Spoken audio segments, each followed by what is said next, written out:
Most of all, refreshed. We are such a vibe. Y254. Imagine.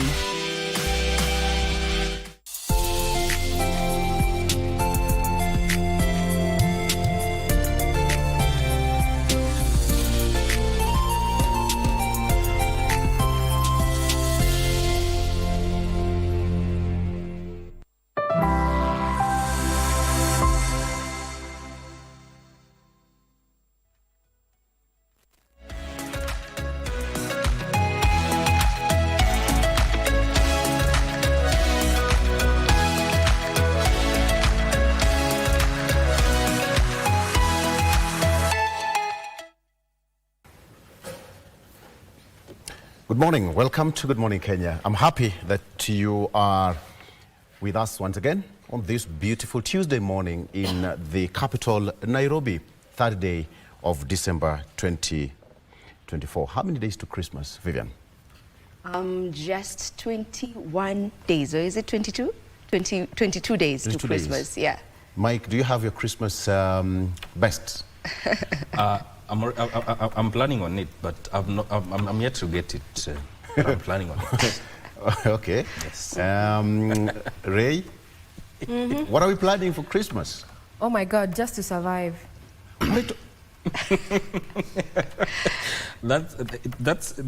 It's telling. Wow, It's telling. That's it. That's it. She's just surviving. Why? I mean, I asked you last month if you felt the impact of the drop in inflation to 2.7%. All of us unanimously agreed that it has not translated to a reduction in cost of living. Yeah. Right? Yeah. Right now, from the various front pages of our dailies that we're going to be sampling, we are back to a health crisis once again. Yes. And it is the talk of town, so to speak. How effective is a SHA been? You know, how is it? Looking at the deductions that are already being meted out on pay slips for those who are in the formal employment, vis-a-vis the services that are being offered within medical health facilities. When I say we're surviving, we really are, because the cost of living is still as expensive despite the drop in inflation. And one of the key indicators of a drop in inflation is the abundance of food, so to speak. However, items like cooking oil is still, you know, the price have gone up and such. So when I say surviving, if you're expecting the chapatis and, you know, the nyama choma and such, since we're going to be here at work, Victor, Regina, did you just have to say nyama choma? It's what's the time? It's 6:40. For me, when I think about Christmas, having been brought up in Kajiado County, the only thing that comes into mind is that my dad atatuchinjia kama. Why don't you be creative and survive? No, I'm surviving. I'm managing my expectations.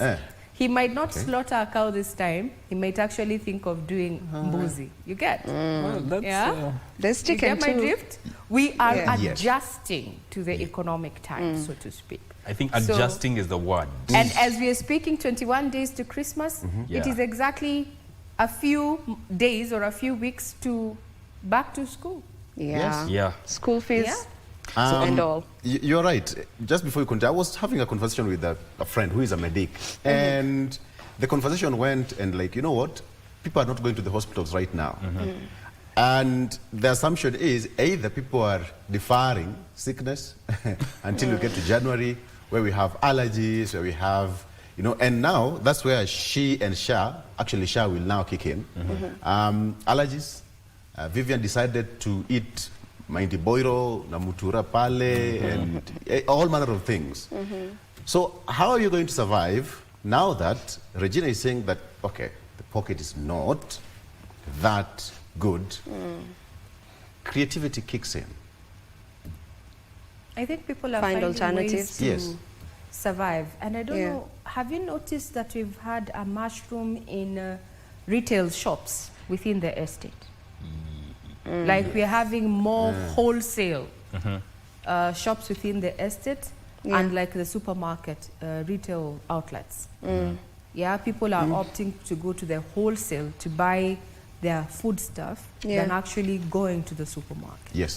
Have you noticed that trend? It's cheaper. Yeah, there. it's cheaper cheaper than- Also, when you're doing the a wholesale. survey, I know Vivian might have done it, like we are reducing items because we cannot adjust the prices. In terms, we are reducing the quantity because we cannot increase Yeah. on the cost, Yeah. right? Yeah. That's why Sure. we are back to the Napiga signature ya Kadogo unga. economy, where we are having little cans of margarine, Yeah. little cans of cooking oil and such, because, I mean, we're back there. All right. Yeah.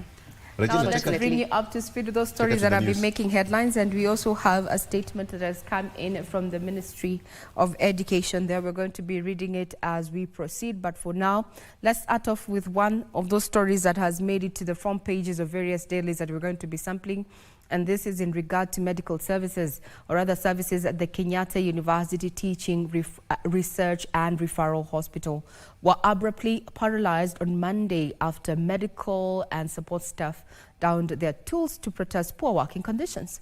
Led by union representatives from the Kenya Medical Practitioners, Pharmacists and Dentists Union and the Kenya National Union of Nurses, the workers staged a demonstration at the hospital demanding urgent intervention from the Ministry of Health. It is a strike that caught patients by surprise, with many left stranded without medical care. Alex Kiragos says he had brought the mother for a chemotherapy session that was due on Monday, but to his dismay, there was nobody to offer the services. Alikuwa anakuja kufanyiwa kimo yake ya 5 kwa ajili ni mgonjwa wa kansa ya pilot, na tukakuja hapa asubuhi na mapema kitu saa 11 tulikuwa hapa tukitarajia ya kwamba mama yetu atachukuliwa. Hii bonda ambao wanapigana pande zote mbili wakae chini wasikizane, kwa sababu wakati wanapigana nyasi ndio huumia. Led by Dr. Vincent Oyengo of Kenya Medical Practitioners, Pharmacists and Dentists Union, and Justin Kinoti for the Kenya National Union of Nurses. The workers decried a number of grievances which include long working hours, sexual harassment, lack of uniforms and risk allowances, and a waiver of medical bills for staff in critical care departments. We demand, we don't request, we demand the immediate resettlement of our medical cover. Failure to do so will result in the withdrawal of our services. We further demand reimbursement for those who have incurred medical expenses during the period the cover was suspended. We say, if the 3 demands are not met, within 24 hours, it will be a total paralysis of the hospital services.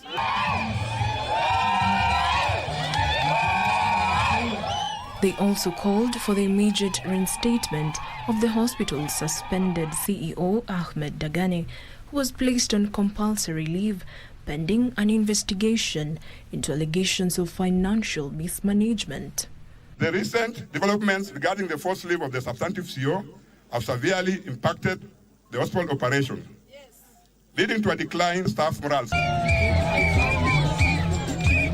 The workers now want Health Cabinet Secretary Deborah Baraza to intervene on the matter.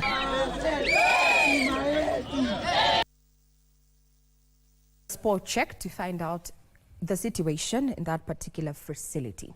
Now, 5 people, including a pregnant woman and an infant, lost their lives, and 4 others are nursing injuries after a wall collapse in KCC area, Miritini, Jomvu constituency, Mombasa County. According to the eyewitnesses, the tragedy occurred at around 2 p.m. on Monday after locals who had gathered for a funeral in the neighborhood sought shelter from the rain near the wall. Now, 4 people, including the pregnant woman and the infant, died on the spot, while a man succumbed to injuries while receiving treatment at a hospital. The locals said this is not the first time the wall, which belongs to a private company, has collapsed, with prior incident just weeks ago leaving several injured. They are now calling for the immediate demolition of the remaining section of the wall to prevent further loss of life.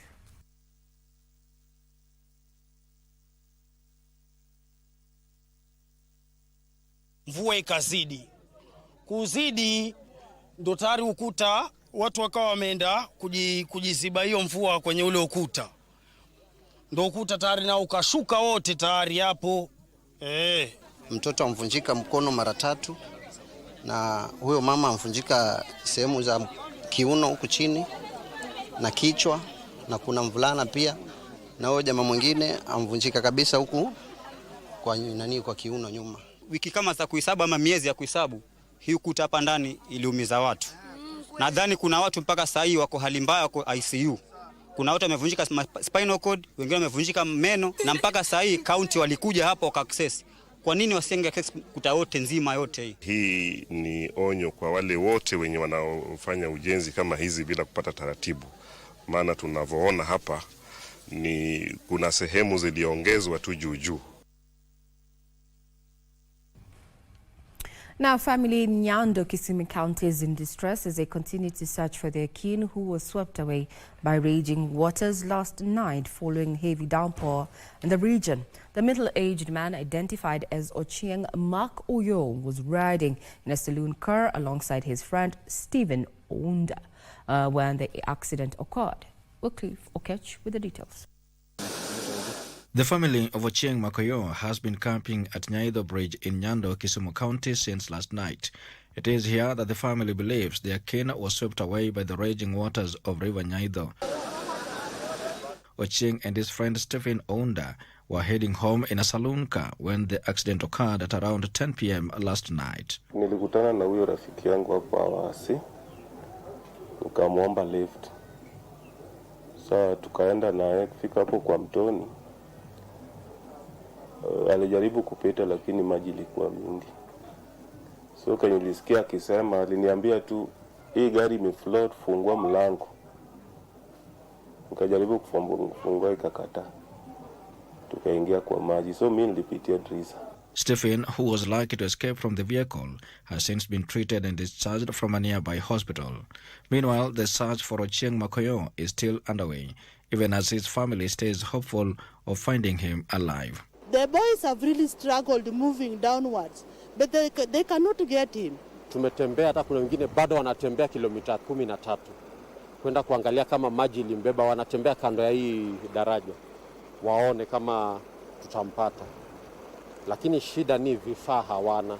Hata saizi tunaomba kama Msalaba Mwekundu inaweza kuja na vifaa itusaidie, kwa sababu saizi venye tunaongea kuna maiti pia tumeona. The vehicle the two were traveling in has since been towed to Awasi police station. The locals are now calling for the expansion of the bridge for efficient water flow to avert similar incidents. This place, it's not going to be like this forever. We want a great change. Our children are going to die. Hii barabara ingekuwa imewekwa mara mjuu, tungekuwa na hii shida. Juu daraja iko juu, hapa hakuna barabara. Amid the short rains that are currently pounding the larger Lake Basin, locals have been urged to be cautious, especially when crossing water streams during this rainy season. Ningeomba kila mtu akue serious na maisha yake, wasikue tu anatembea tu ovyo ovyo. The parents should be very careful with their children, the movement of their children here and there. Now, the Ministry of Health is inviting members of the public to actually come down to participate in what we call public participation there. Seems that we have lost that public views proposed in the Digital Health Act 2023. Now, the State Department for Medical Services Principal Secretary Harry Kimtai says the ministry values the public feedback, reiterating the ministry's commitment to robust public participation. Now, according to the ministry, the proposed regulations aim to establish a comprehensive integrated health information system to streamline data collection, storage analysis, and sharing while ensuring data security and patient privacy. But we'll work collectively with all the stakeholders, the public health facilities, private healthcare facilities, and the faith-based facilities to ensure that we troubleshoot and address all these concerns together. I think I can comfortably say that we are probably 60–70% of our rollout headed for better times in future. Which because of your health data, the third part. Now to business, the Republic of Tunisia is looking into establish companies in various sectors across Kenya. Tunisian ambassador to Kenya, Anwar Ben Youssef, says his country is planning to leverage Kenya's economic potentials to penetrate the East African market. Tunisian investors are planning to set up 15 companies in Kenya in their expansion strategies. The investors, who are on a 2-day visit in Mombasa to access the city's investment opportunities, said they are planning to leverage on Kenya's position as a regional economic hub. A lot of opportunities that are rife for businessmen both in Kenya and in Tunisia, and that is what led to a more strong and candid conversation between us and the Embassy of Tunisia. Tunisian ambassador to Kenya, Anwar Ben Youssef, says the companies will target different sectors of the Kenyan economy. Many companies came since 2019, the first forum we had in Nairobi, and we saw the figures are going up. On its part, Kenya plans to increase tea and coffee shipments to Tunisia. We are looking at not only basically the blue economy, but all industries per se, to be able to see the best practices that are there and try and implement that. Kenya has been seeking to increase its exports in the continent that amounted to 277 billion shillings in 2023 through access to new regional markets. The government is planning to use geospatial data to advise farmers on weather patterns. Head of Statistics Unit Data Director at the Ministry of Agriculture, Tom Dienya, says real-time weather information will assist in de-risking agriculture and protect farmers against losses occasioned by crop failure. Our reporter, Opicho Chemtai, with the details. The unpredictable weather patterns have seen farmers incur heavy losses due to failed crops. To mitigate against the adverse weather conditions, the government now says it will leverage on geospatial data for agricultural production. Can a youth come up with a tool, an innovation that can tap into this data, share with the farmers? If we give it to the counties, can we have a way of sharing this data with the farmers as soon as possible? Under the Africa Agriculture Adaptation Atlas project, farmers will have real-time weather information tailor-made for every county. But if, for example, we are talking about an arid and semi-arid land county, whether it's, say, Wajir or some areas like Kitui, it's about why should we go for this value chain as opposed to the other, and why would it be more successful, kind of creating an evidence of choosing one value chain over the other. Geospatial data is earmarked to de-risk agriculture and assist farmers adequately plan for their farming calendars. We're looking at what is being done with one county and the other, understanding that their landscape is different. So there are counties that are predominantly for crop growing, there are others for livestock. So we're looking at these counties and comparing how are they making their decisions and how best can we support them. Everybody is still having hits and misses because we lack a coordinated approach in the way that we implement some of these ideas. So as Nyeri and as a caucus, we have agreed that we are going to really take this on board. The data from satellites will also inform policy formulation, with farmers advised on what crops and animals to keep in a particular season to avert losses. The government needs to take lead so that now we can have one centralized system of data in agriculture for us to have a sustainable agriculture and also feed this country. The farmers will form part and parcel of the adaptation atlas input into the information and the data and the statistics that we'll be working with at county level. To sports, the national rugby sevens team Shujaa has been pulled in Group B for the second leg of the World Rugby Sevens circuit in Cape Town, scheduled for the 7th to the 8th of December. Shujaa will meet Australia and Spain in the 3-team group and will be out to improve on their 10th place finish in Dubai.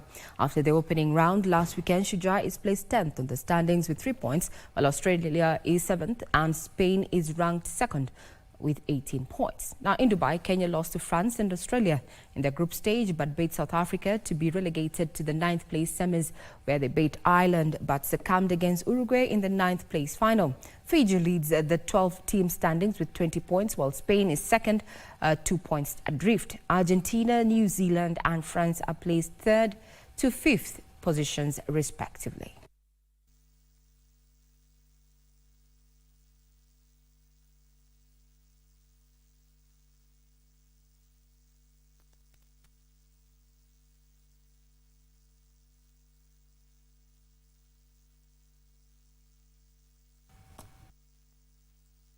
Now, 12-time champions Tusker FC recorded their 3rd consecutive win to move to the 3rd place in the Football Kenya Federation Premier League standings, 4 points off the leaders' pace.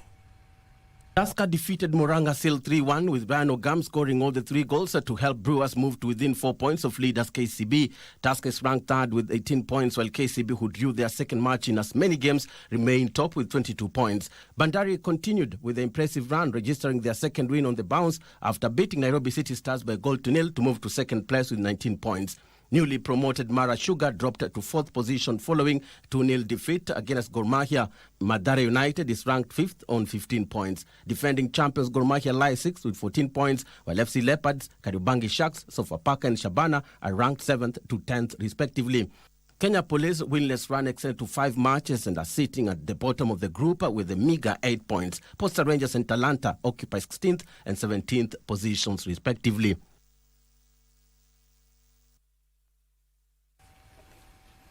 That effectively puts some cap on in the headlines this morning. Be sure to join in our subsequent bulletin. Some of the running stories, rather developing stories that we're focusing on. We are looking at the state, the situation at the Kenyatta teaching and referral unit there, where the staff down to their tools yesterday demanding better pay if they are to go or rather continue serving Kenyans there. We're talking about services there that were disrupted at the Kenyatta University Teaching, Research and Referral Hospital there. They said things are going to get thick, but we're going to be keeping tabs on the developments in regard to that matter. And tonight we're talking about matters of medical services sector. Do you think that SHIF has already dealt with its teething issues? We're going to be hosting none other than Principal Secretary Medical Services, Harry Kimtai. So do keep it right here all the way to 9 p.m. And we welcome your feedback that you can share on our various socials, including X, at KBC Channel 1. What do you think about the transition from NHIF to SHIF, and is it working for you? Get tweeting on X, and we're going to be sampling that. Another development that you're looking at is that there's a document that has been shared to various media houses, and this is in regard to a survey that was undertaken by the Ministry of Education there to look at the viability of some of the boarding schools that we have in the country. So from the survey, according to this particular communique, is that the assessment established that some institutions grossly contravened the provisions of the Safety Standards Manual for Schools in Kenya 2008, and they did not adhere to the standards prescribed under the registration guidelines for basic education that the standards were set in 2021. Now, a total of 348 schools of those assessed were consequently not approved to host boarding learners. As such, directives to have these particular schools closed and will only be reopened if they meet the current standards. Maybe this is coming from the latest incidents that we have been recording in as far as, arson and such, where safety of learners has been put on the line. We're going to be focusing on this story to just get you to inform you which are these schools, because January 2025 is just but weeks away. So those are some of the developing stories. Do keep it KBC Channel 1. I leave in the capable hands of Mike as he takes you through our conversation this morning. I'm Regina Manyara. Have a blessed one.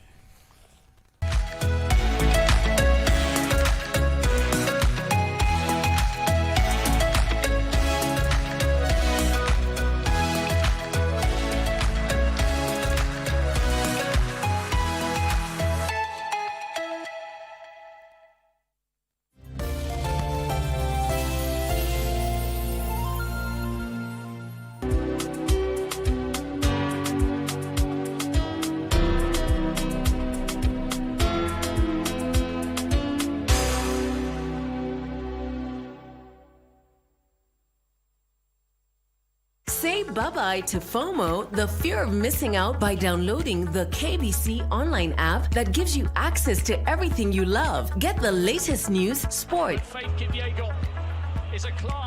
music, entertainment news, live radio, and so much more at the palm of your hands. To get the app, simply search KBC Mobile Digital App in your Google Play or App Store and download the app. Catch what you want, anytime, anywhere. Stay connected. Stay ahead with KBC Mobile Digital App. Kinyanjui, labda ni baba. What is that? Same on you. Julia, why are you smooshing your phone? Kamene. You've never heard of cryptocurrency? When I will ask you by Avanda about it. I expect to get 50,000 in return. Yes.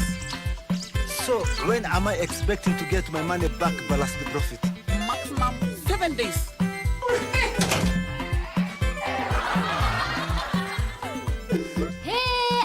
Luckiest Angie, asante sana for your tell ni singi no. Signs, tell signs. Friday night again. Greetings in the name of the Most High Jah Rastafari. My good name is Marley Moses, the positive warrior, alongside. Yes, sir, DJ D-Rage, the baddest. Each and every Wednesday from 10 p.m. on KBC Channel 1 TV. Tunakuletea the biggest reggae party in 254 in a yard extra niceness of reggae music, extra dose of entertainment. When the thing is nice, we have to do it twice.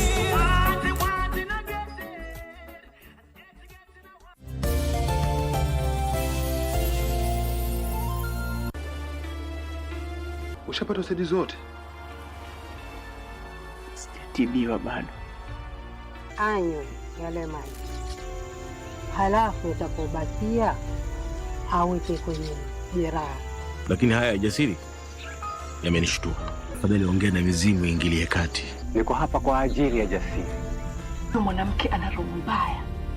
Yeye ndo muuaji. Jasiri anaona watu wengine huko nje. Ukiambiwa uambiliki. Ukisemezwa usemezeki mwanamume wewe, ukiguswa ugusiki.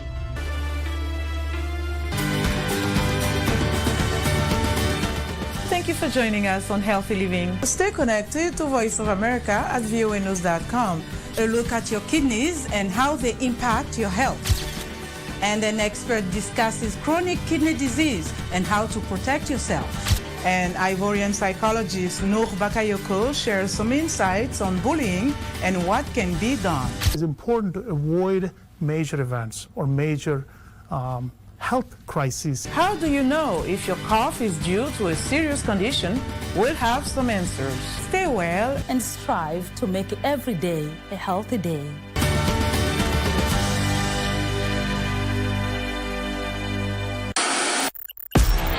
On KBC Channel 1, we are a TV station like no other. Get a taste of the best in entertainment. Yes, indeed. Feel the passion. Will you promise me? I swear that you will never lose me. I can't get married to you. I'm sure you knew about it. That's why you're making fun of me. Experience the drama. Get out. Who's the man in this one? And the laughter. Hii wigi umevaa kichwani. Sisi wakati tulikuwa tunapishwa tunapewa mheshimiwa.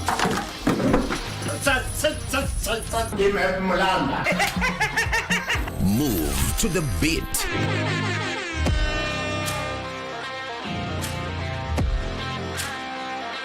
We are live from Broadcasting House. And get informed on the latest happenings.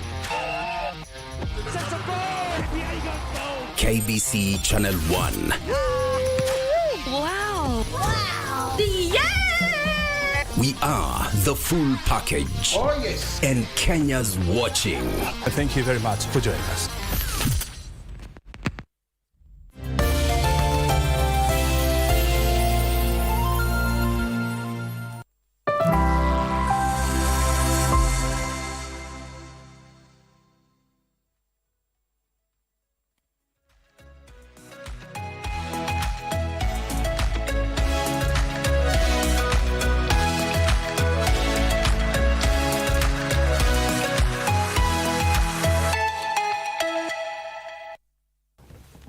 right. Good morning. Welcome back. It's now, 5 minutes past 7 a.m. It's now time for us to get into the political arena. It's now People and Politics on Good Morning Kenya. My name is Victor Low, and my guest already in studio. Today we want to talk about state of the nation and what is really happening in the country, the political undertones, and of course what is affecting all of us. We are here and we need to understand how things are. I have got Hampton Njeru, who is a political analyst. He's also a governance expert. I'm waiting for Patrick Oso, who is a policy and governance expert, to join us shortly. But Hampton is in studio and we're going to get the ball rolling. Hampton Njeru, good morning and welcome to GMK. Thank you, Victor. Karibu sana. I start by asking my guest how Kenya is doing. From your own perspective, how is Kenya doing? Victor, as you well know, and my fellow Kenyans, Kenya, we are doing quite so well. There are a lot of political instability, basically due to the changes that are taking place in the mainstream government, where we are getting new appointments in office, others leaving the office. That has created some turmoil in the country, especially with the voters or the electorates on the ground expressing some dissatisfaction with the changes that are being done without their consultation. Yeah, a lot is also happening in the country, and I'm glad you said how the voters are feeling. Yes. You're one of the voters.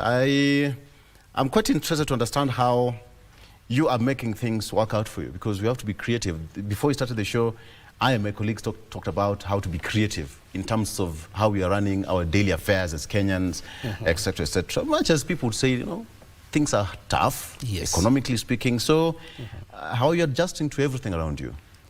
Well, Victor, to your question, Kenyans are, like as I said, are undergoing hard times economically, whereby there's no cash flow. Businesses are shutting down. We are getting cases of people getting loans that they're not being able to service. So we are getting a lot of repossession of property from the common mwananchi, whereby basically businesses are not running. They are not rolling as supposed to. And through that, most Kenyans are living from hand to mouth for their sustainability. So it's a day-to-day way of life without certainty of tomorrow. Yes. Okay, great. So let's talk about the issue, what's happening. On the front page of the Daily Nation, we have got mystery supplier to get SHA billions. That is what's on the front page of the Daily Nation. Mystery supplier to get SHA billions. Let me get that for you clearly. It says that there is some counties have signed multi-billion shillings deal with the health ministry for the lease of medical equipment from secret suppliers under the National Equipment Service Project, that is NESP, even as the cost and revenue sharing formula threatens to sink health facilities owned by the devolved units. That is the story on the front page of the Daily Nation. And so the medical kits leasing fees will consume most of the monies paid by the Social Health Authority. Again, on the front page of the Daily Nation, it says that Gachagua, with time I will expose Ruto to Kenyans. That is what's on the front page of the Daily Nation. Gachagua, with time I will expose Ruto to Kenyans. It seems that the issue is still not far from over between the two gentlemen, saying that with time you'll expose his former boss. Well, Victor, that is expected, in my own opinion and thought. The battle is not still over between the two sovereign leaders. One being that the way of exit, it wasn't honorable, and humanly, a man tends to react back in case of creating a backthrash in the event of an attack. So in this particular case where we are finding a wave of the citizens exercising some sympathy to the former vice president or the deputy president, he is getting energized or being given some backup from the ground. So that will, and again, going that by the fact that they have been in the same office, that is in the state, whereby the state, of course, has a lot of internal secrets. So I think that's the main fear that our president could be having at the moment, whereby the exiting or the just exited deputy president is likely to spill some of the beans about the governance or about the government of the day. And that's why recently you're noticing whereby there's the former vice president, the deputy president being not allowed to be vocal or to come on in public to speak about his feelings. Yeah, I'm looking at the front page here.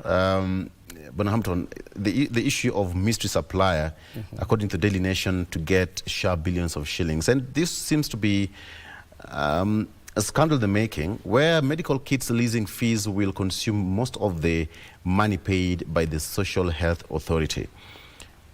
What would you make of this, having in mind that it's not SHA has taken barely 6 months, and according to the Daily Nation, this is being reported. Could it mean that if it's a scandal, then it was deemed to happen?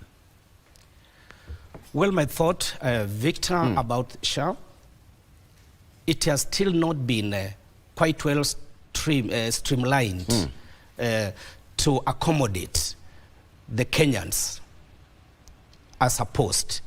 And that's why at the moment there hasn't been given a very clear reason why there should be that transition between the NHIF to SHA. The benefit of the SHA and the vis-a-vis NHIF, it hasn't been so quite well outlined. Hence, there's still a black spot. There's still a dark spot about this particular transition that has not been outrightly outlined. Yes. Because when you look at now, the front page, and Kenyans are still not getting, some hospitals do not have, so to speak, you go to the hospital using the insurance, the SHA. Some of them are not able to get full medical attention or, services. But we're looking at a scandal in the making. This must be a slap on the face, if at all it's true, as is being reported by the Daily Nation. The government should be very much worried, considering the manner in which this issue was rushed for Kenyans to actually register. True to it, Victor, there has been a complaint from the citizens, the patients, who are attending hospitals or the medical facilities, who are on getting there, they are not being able to be assistant or get the full medical support, as it were. Okay, reasons are being given that it is at its formative stage, so much is still being streamlined so that the system gets to roll. So it leaves many questions unanswered about it, why it had to be rushed if they had not done proper piloting on time, because within that duration, as the piloting takes place, what will the common patient, the common contributor of the SHA, how will they be benefiting? Sickness, sickness has no, it will not knock your door. It has no, you'll not get to know when you get sick, when your child gets sick. So a medical area is one area that should not be left out as a piloting stage. Otherwise, it should have been ironed out in good time so that everything gets rolling at the right time so that we get true service. Yes. All right. I'll get to the front page of other local dailies, but let's start moving. What, according to you, is the state of the nation as we are right now, economically speaking? From your own perspective, how is the state of the nation? Victor, honestly speaking, the state of the nation is wanting. Every mwananchi is making an outcry of the cost of living. Those in employment, the pay slip, there's an outcry of a lot of deductions being done. You wake up next month, there's this amount of deduction being done from your pay slip, and then yet you have your daily expenses. You have your other expenses that you've been running. So the pay slip is being strained. There are those in the industry, that's the business industry. Everyone is crying of lack of customers, as the common mwananchi has turned to only the basics for a living, rather than other things that they ought to do for their own existence. So generally, Victor, there's an outcry. People are under distress all across.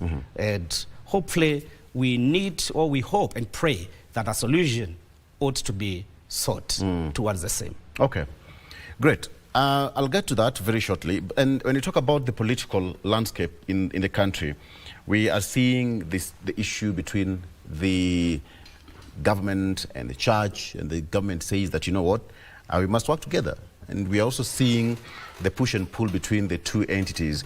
But we all know that the church and the church, together with the national government, they work hand in hand in almost all jurisdictions across the world.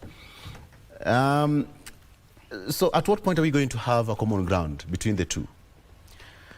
Well, on the matter of the government and the church, Victor, I must say that the church feel betrayed.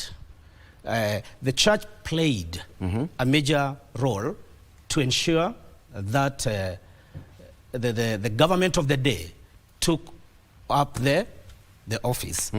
And you notice prior to the election, there was a lot of mobilization by the church leaders to their worshippers.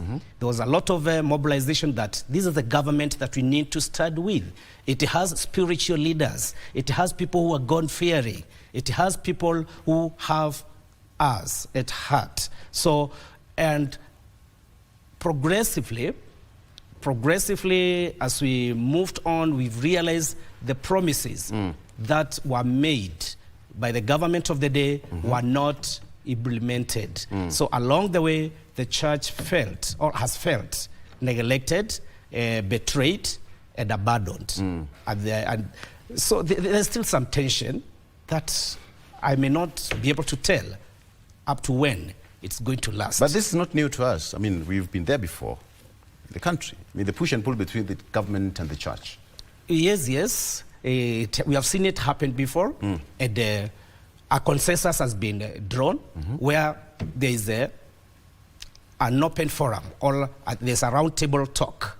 We've seen leaders, after some tension or some issues that they are differing ideologically, we've seen leaders being called together by the leaders, and some consensus are made. So there's still room. There's still room if the government is willing to listen to the religious bodies.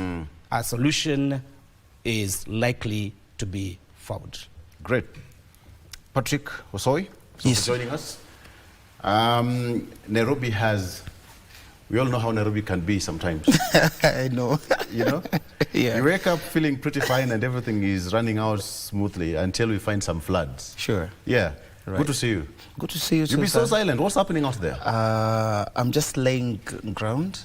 You know, laying foundation, you need both good stones and bad stones, so that now you have a solid foundation. Okay. Because we have a lot that we are planning, and we really need to recollect and have this country being run the best way it needs to be run. People to observe governance, and people to observe rule of law, people to observe, to have consensus and listen to the citizens. Yeah. So we really need, and we have a lot to do, and I'm talking this from the context of young people, so that we don't wake up and think that we just want to come and do demonstrations. No, we just need to have a lot of information, and I want to appreciate also and people like Okeo Mtata, senator, who in this case I visited and seeing that he is dispensing information to the Kenyan and young people, and information is power. So you can't have power without information. Yes, sir. Yeah. Information is power. I mean, we all know that. Information is power. So if you're lacking one... Hope you won't cut me short on the church issue, because I really want to point out... I'll come to that. Don't worry. Yes. Yeah. Patrick Oso is a policy and governance expert. Joining me on set is also not important to say that the first time he appeared on set, he said that he'll be going for the top post in 2027. Bonanjeru, yes, you have Mr. President. Use that word. Good vision. Yeah, he sat. Where were you sitting the last time? I think I was between here. Actually, you sat there. Here? And that is the same position he sat and declared it candidature. I'm like, the presidential candidature. Patrick, what are you doing? Okay, welcome to the program. Thank you so much. I started by asking Bwana Hampton how Kenya is doing. Let me also get from your point of view, how is Kenya generally from the last time we met? Let me get from your own perspective how Kenya is doing and how you're feeling it out there. First of all, as a Kenyan, not as a leader in your own respect. Right, of course. I want to say that how the country is doing really, I think we are at the worst, if I may allow to say that, because you see there's a lot of turbulence in that the presidency does not have the stability to run. At the same time, the citizens feel that the presidency is not supposed to be running, or rather they're not running at its best. For me, I know and I understand that being a leader, and that His Excellency Dr. William Ruto, for example, being a leader, it is not possible that he would probably be fighting not to run the country the best way. That not being said, at the same time, the mistrust that is in between the presidency and the people is so huge that the instability, you can feel it. So even when the presidents want to run the country, probably the way they think is the best way, then the citizens, they're still feeling the instability. So there's a lot of turbulence and a lot of sentiment from political class. And then you wonder, if I was the president today, what I would also be thinking to do when someone stands out and say that, you know, next year, which is 2025, actually 2 years to election, that there will be a lot of turbulence in political arena. So there's a lot of things, and also I attended the ODM, not ODM, but rather the homecoming of Senator Godfrey Otsotsi, and still I felt the political heat that still they are in the government, but still there's a lot of instability and a lot of threats to the government or to the presidency. I'm talking this from the neutral point of view. From where I stand, for example, even if I want to become the president of this country, I wouldn't want to wish a fallen government, or I wouldn't want to wish that Dr. William Ruto fails, because if you take over a government that is crippled, then it means that you're starting from a negative point of view. That not said as well, that it is important for the government also to be very observant and try at their best, because they need to listen to the people as well and see what is the best way possible.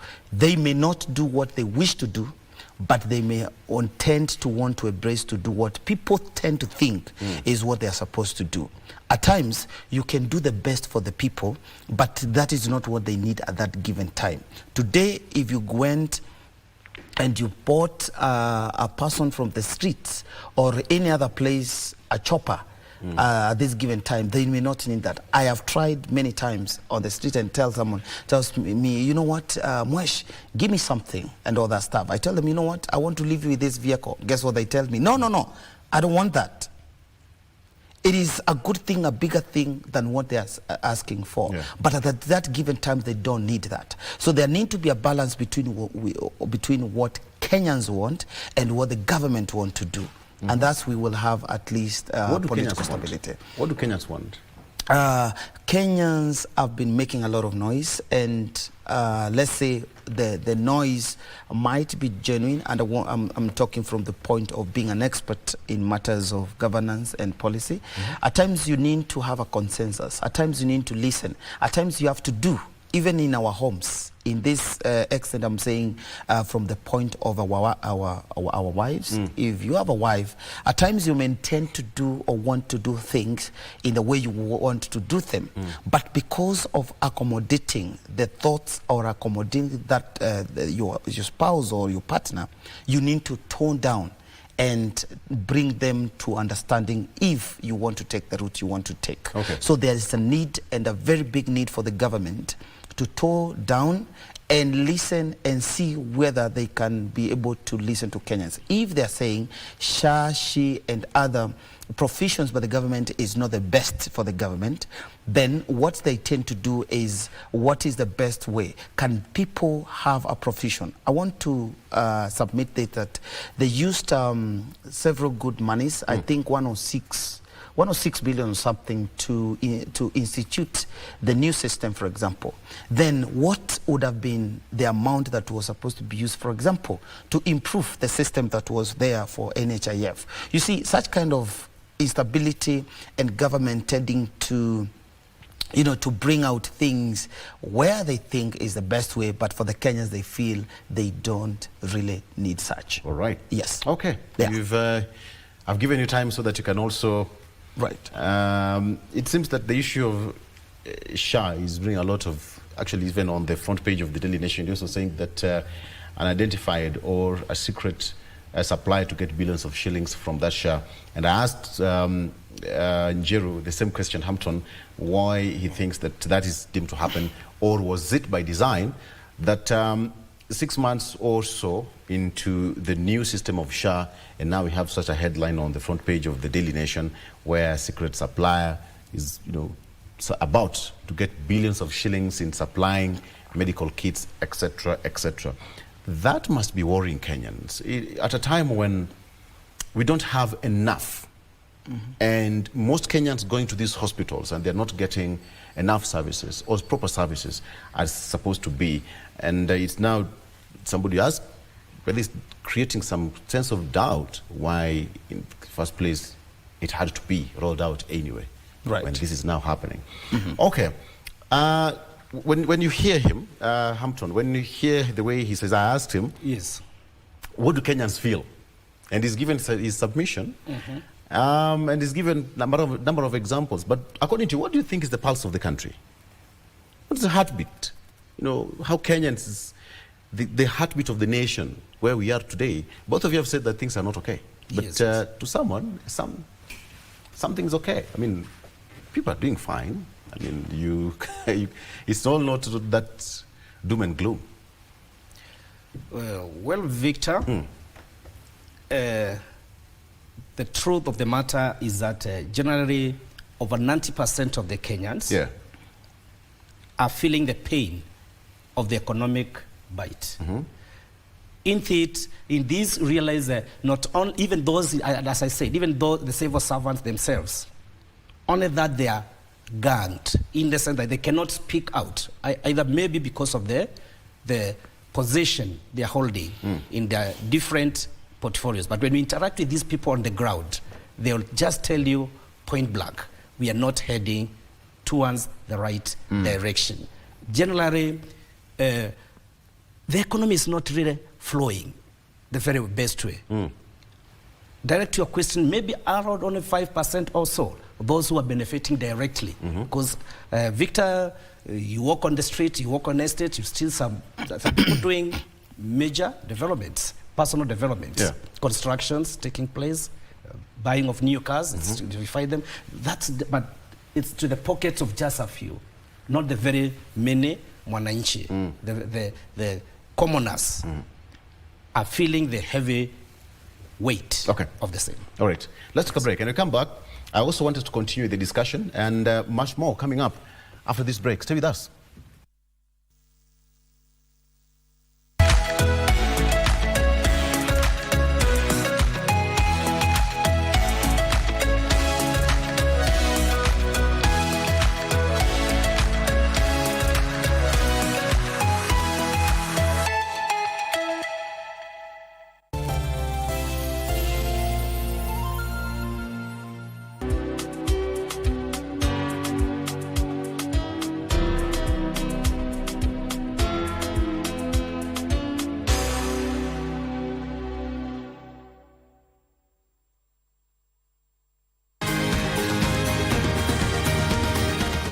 you for joining us on Healthy Living. Stay connected to Voice of America at voanews.com.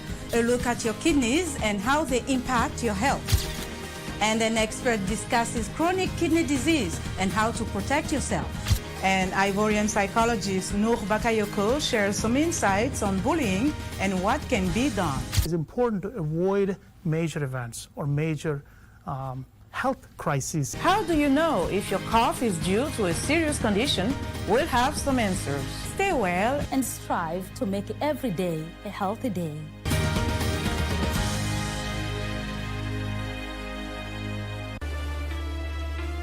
Ushapata usaidizi zote? Sijatibiwa bado. Anywe yale maji, halafu itapobakia aweke kwenye jeraha.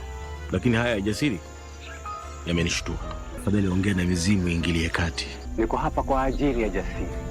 Huyo mwanamke ana roho mbaya. Yeye ndo muuaji. Jasiri na wanawake wengine huko nje. Ukiambiwa uambiliki, ukisemezwa usemezeki mwanamume, ukiguswa ugusiki. Kwamba kila mara unapozungumza na mimi ni kunifanisha tuna Kabiru. Elewa kwamba mimi na Hashon na Kabiru tu watu wawili tofauti. Mama ngwe unahisi kuchoka. Mwanzo kabisa ungehisi kuchoka na hii hulka yako mbaya mbovu ya kumleta kijana mdogo. Kijana mdogo. Kijana mdogo tu kwenye nyumba. Na isitoshe mama. As I was saying, unajua mimi sijaikuwa na dem tangu nizaliwe. Acha kunichocha. Sasa mbona nikuchocha? Kenyanji, labda ni papa. Man, what is that? Shame on you. Julia, why are you smooshing your phone? Kamene. You've never heard of cryptocurrency? When I will ask you by Avanda about it. I expect to get 50,000 in return. Of course. So, when am I expecting to get my money back plus the profit? Maximum 7 days.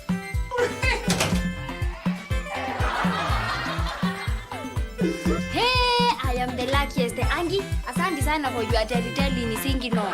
Signs. Telltale signs.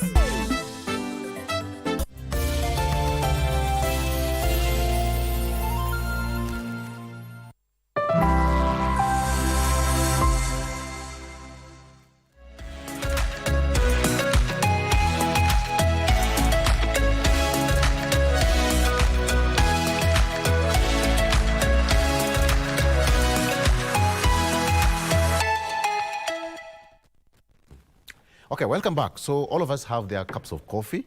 The problem is that mine is not branded. I have no reason. I don't know why mine is not branded. Oh. But it's akin to having that one cup in a home. Sure. Baba usiguze. So this is mine. Okay, let's enjoy our coffee as we do the show. Thank you so much. So gentlemen, we were talking about the issue about state of the nation. I asked about the state. The president of no animosity. We are here again, Patrick, and we've seen how the church and the government had their own fair share. Even at some point they had a consensus. Correct. At some point they have the push and pull. Mm-hmm.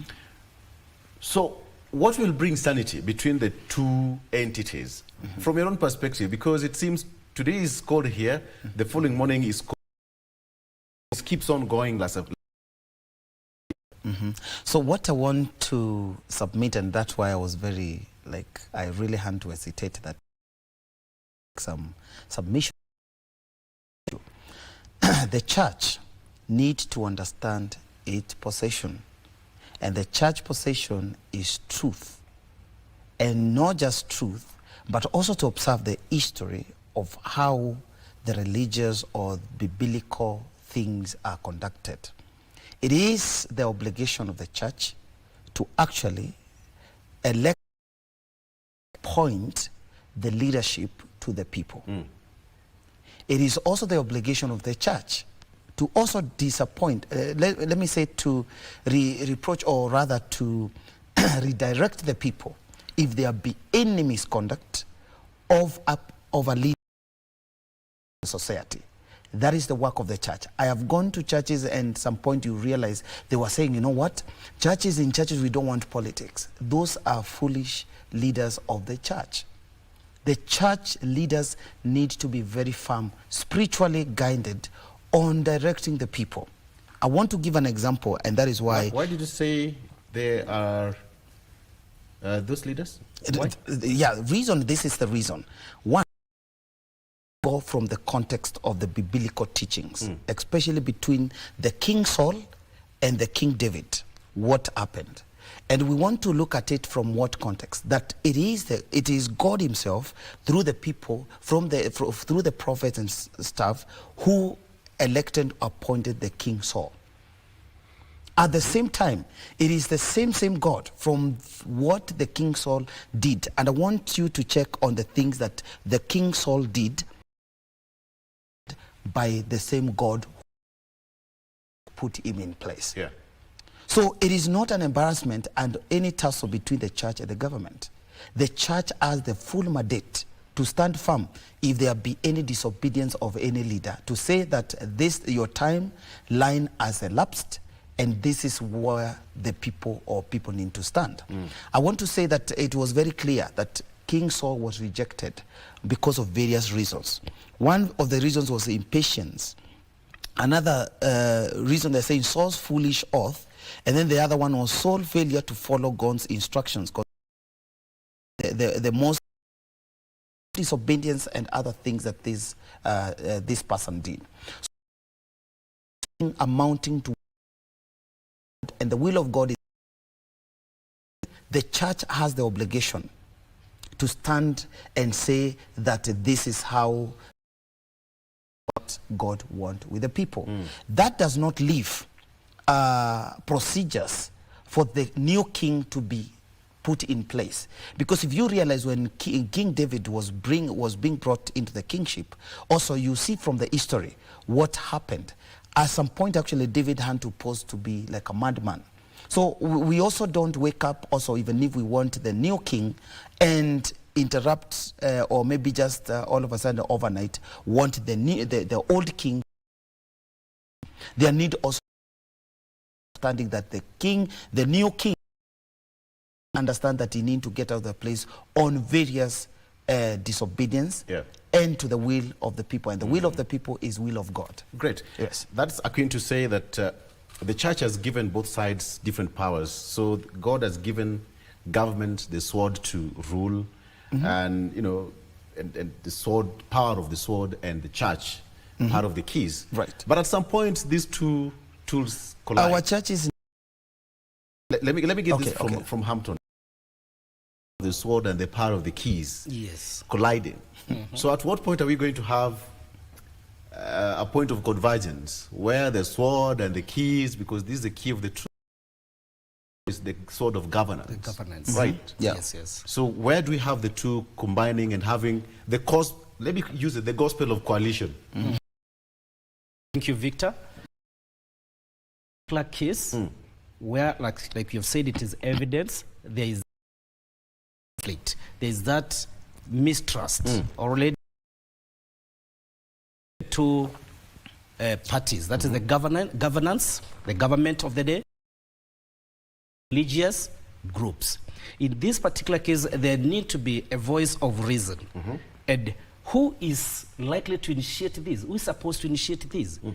From my point of view, the head of state. You need to remember the office, and on appointing his first PS, his first speech to them was that they should go down to the people.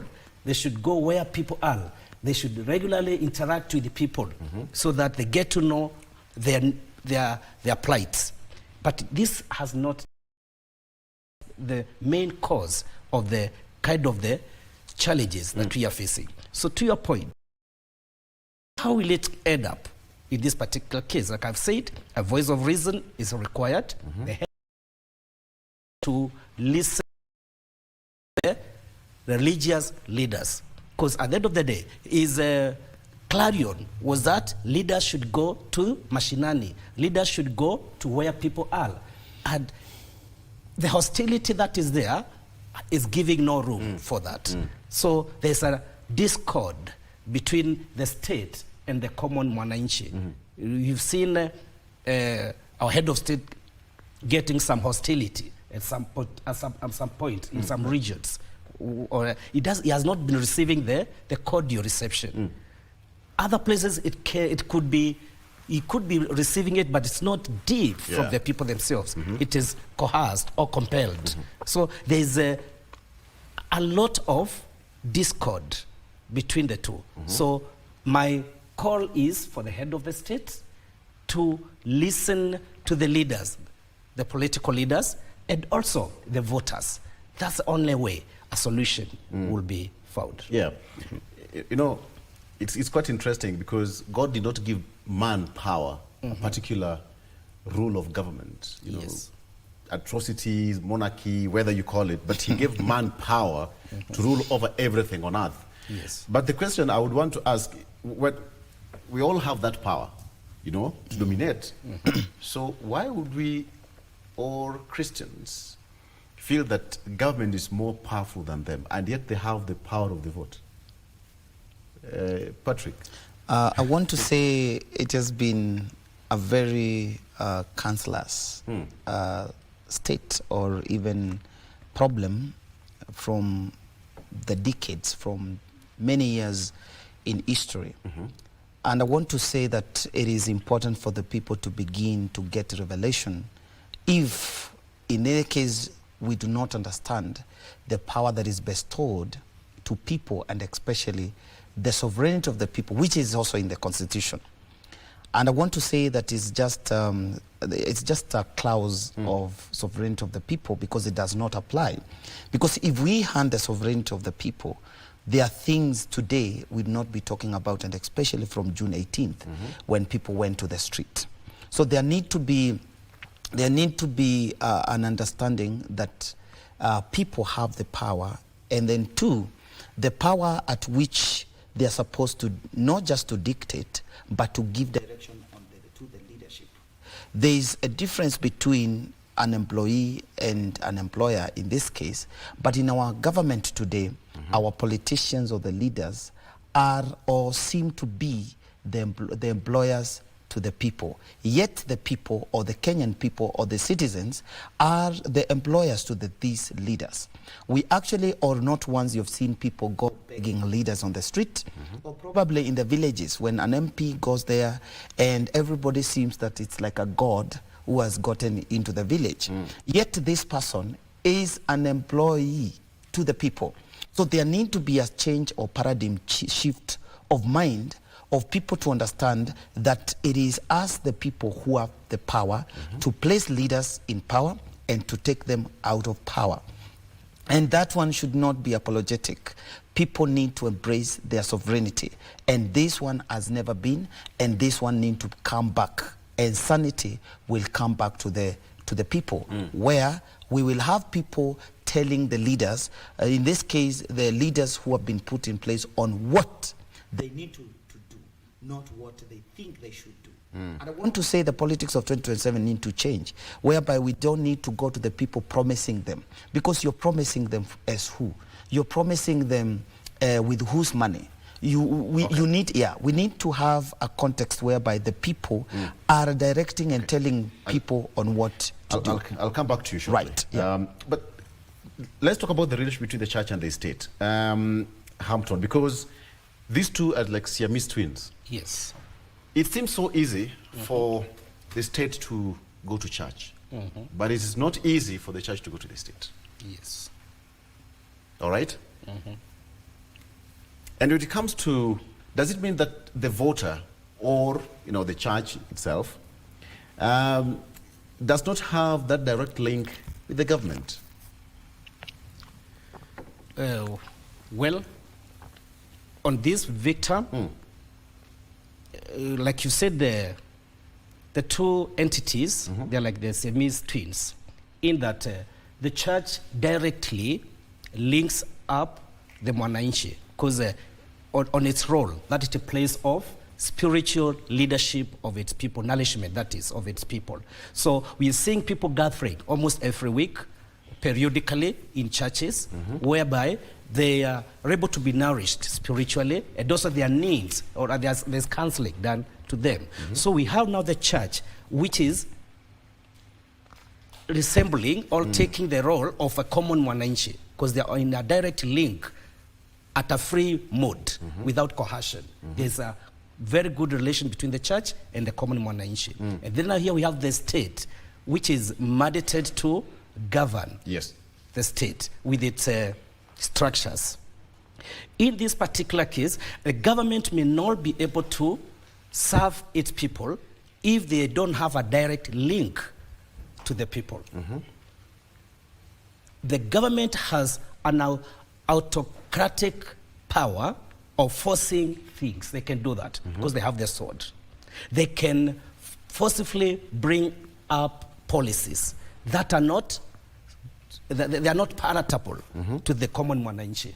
And what will the common mwananchi do? You'll just swallow the bitter pill, but deep in the mwananchi, there's discontentment. There is a feeling of this is not the right way, but you are not being heard. So hence, in most cases, that is what is happening at now. So to your question, what will happen? Okay, the church. You ask that the church, the state may get to the church may not have direct power to the state. So in this particular case, like I said, Victor, before, we have the head of state who has, even in the past, been proclaiming to be a Christian. So we need to see his act of Christianity or religious spirit in him, together with, merging the two. Being the head of the state, that's the head of the governance, and as well, the heart of a Christian in him. So he stands a better chance to mitigate. He stands a better chance to bring these two bodies together, to come up with to formulate a way that the religious leaders are seen to be part of his advisors. Yes. There should be a very big distance between the two entities, the church and the state, because they play two different roles. Right. But then now, and all of them should have that independent kind of approach in the way they do their things. As I said, the church has, the part of the keys, and the government has the part of the sword. But at some point, even the way one would want to usurp the power of the other, I don't know which one is, doing the same, but then you'd feel that at one point, another one is going to feel like, hold on. Whatever we are doing is, in this case, the church. In the last 1 month or so, the church has been so much on the front line to call to order the government in as far as their actions are concerned. Right. But then now, what do you think is bringing all this difference? Because when politicians go to church, just like any other person, we will give offering and tithe, and the church cannot give the much I can or the much we can. The church will, the government will do in a more grandiose kind of way. So how do we pacify this so that it doesn't look to be so much usurping the power of the church, but at the same time also aligned with the needs, doctrines, and the channel that the church is supposed to follow? I want to say this is just a conflict between the oversight authority and then the leading authority. So if the leading authority thinks that they have the oversight, then they are wrong. If the oversight thinks that they are on the lead, then they are wrong. The work of the church, and in this context, the church is not a building. I would call actually the work of humanity in the context of sovereignty. So we are looking at a church as a group of social class or something, but I want to say that when we talk of the church, we are talking about the people or the humanity. So the humanity or the people or the citizens of a country are supposed or is supposed to be an oversight to the government, though they are not supposed to be the leading. Oversight means that if there be any complaint from the oversight, then the leadership needs to listen. but the oversight should also not feel that they are supposed to lead. Yes. So if there be a conflict between the two, then they bring a lot of, you know, a lot of differences that would cost a country or would cost even a particular organization. So let us not take the church is the church of the people, or the sovereignty power given to the people is the oversight. And when they complain, then the leadership, in this case the presidency and the leadership, need to listen, because this is where they draw the interest for them to lead. They do not cultivate or probably engineer things for them to lead these people. They have to listen to the people, because they are the people giving the oversight. Yeah. Oversight, it means that you already know, or you know what is supposed to happen. And therefore, the leading people need to do in according to the requirement of the oversight. And I want to ask you all this question, both of you. Right. What do you think is the role of the church in as far as governance is concerned? It's as simple as that. Njeru. In my view, like Patrick has just put it, the church just plays the role of oversight. The church stands to advise the state matters common mwananchi, things that are not flowing the right way, because the church is a religious state that is basically monitoring the morality of mankind. The head of the state is to enhance the free flow of systems and the sustainability of the particular state. I get it. So in this particular case, the church ought to be given a room to speak the voice of the common man. The voice of the truth. And it should be the truth.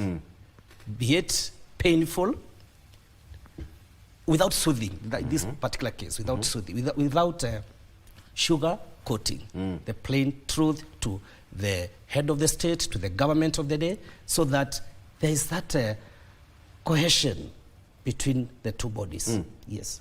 Okay, and Patrick. Yes. What's the point of that? So the lead or the leadership need to have extremities.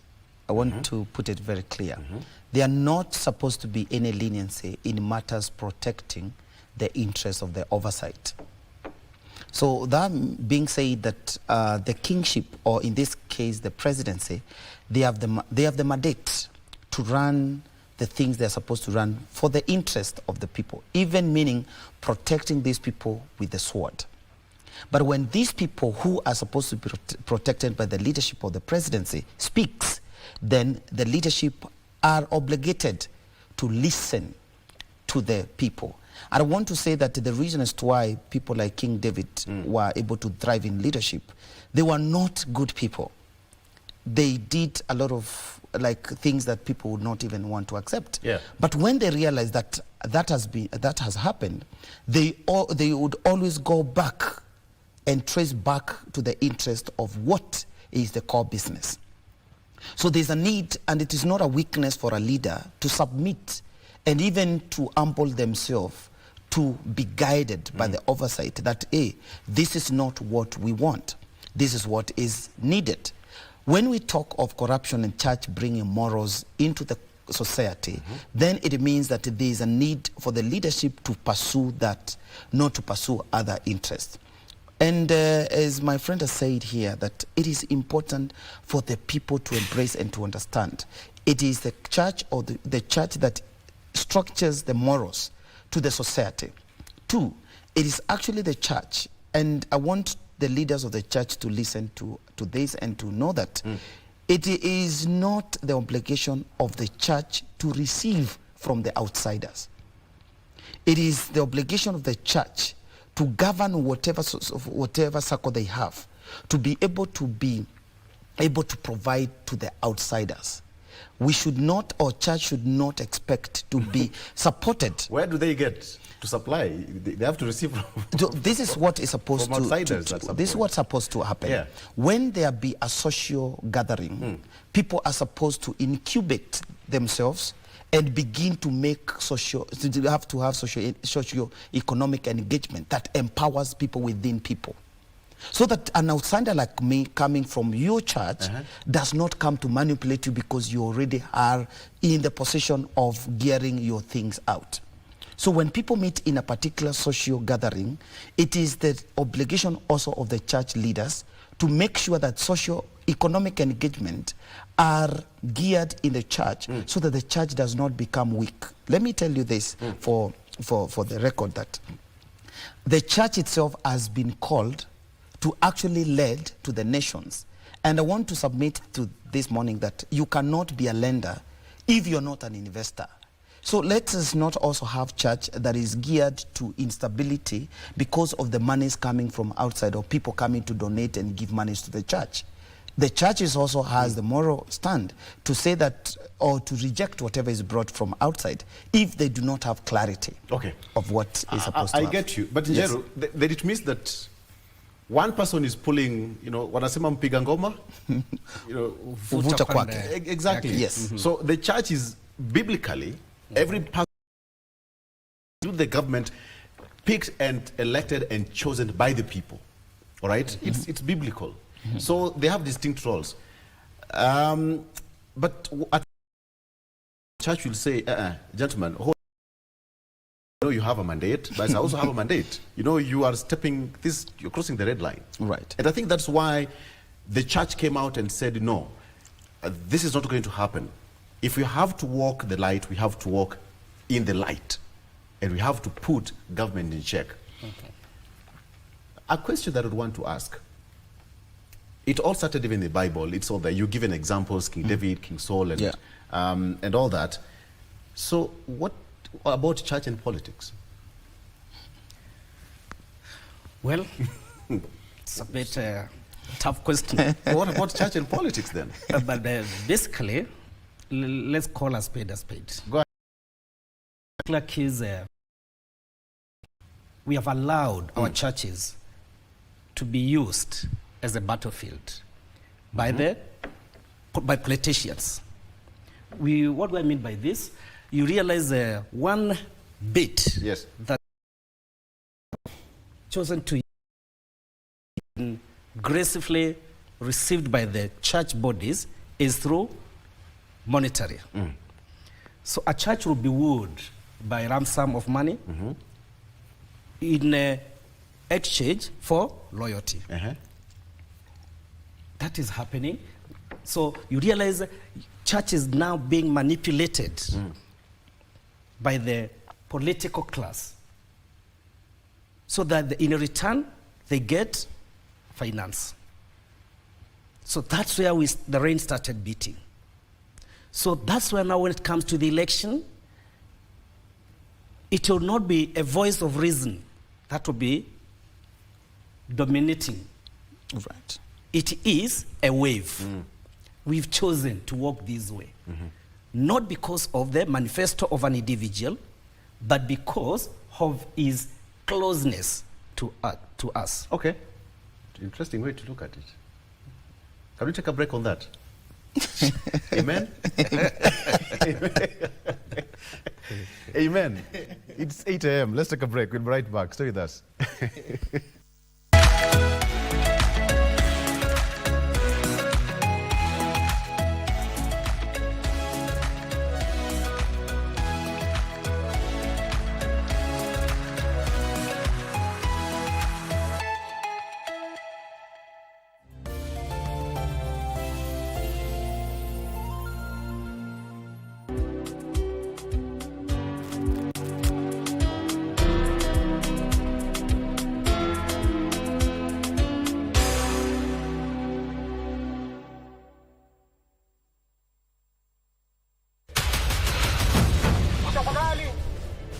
Which began 6 months ago across all of Kenya's 47 counties.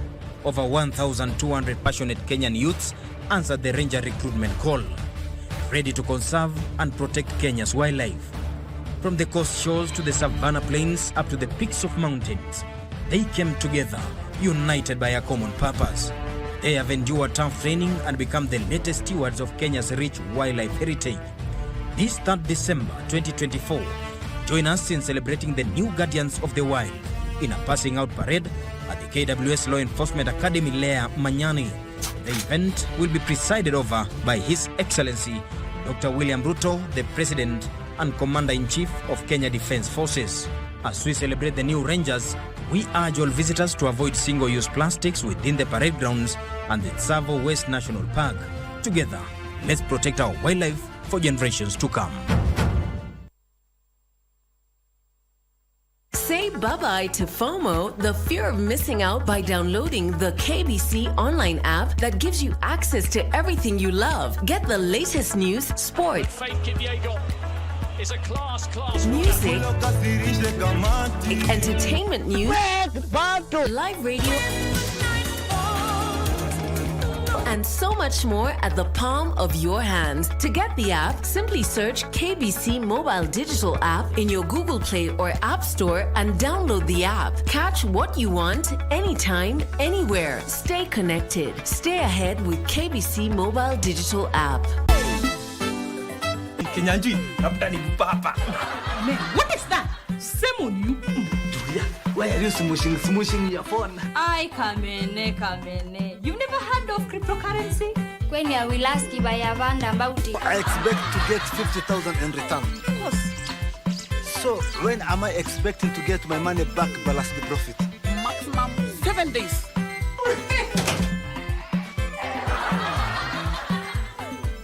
Hey, I am the luckiest. Angie, asante sana for your telling ni singi no. Signs, telltale signs.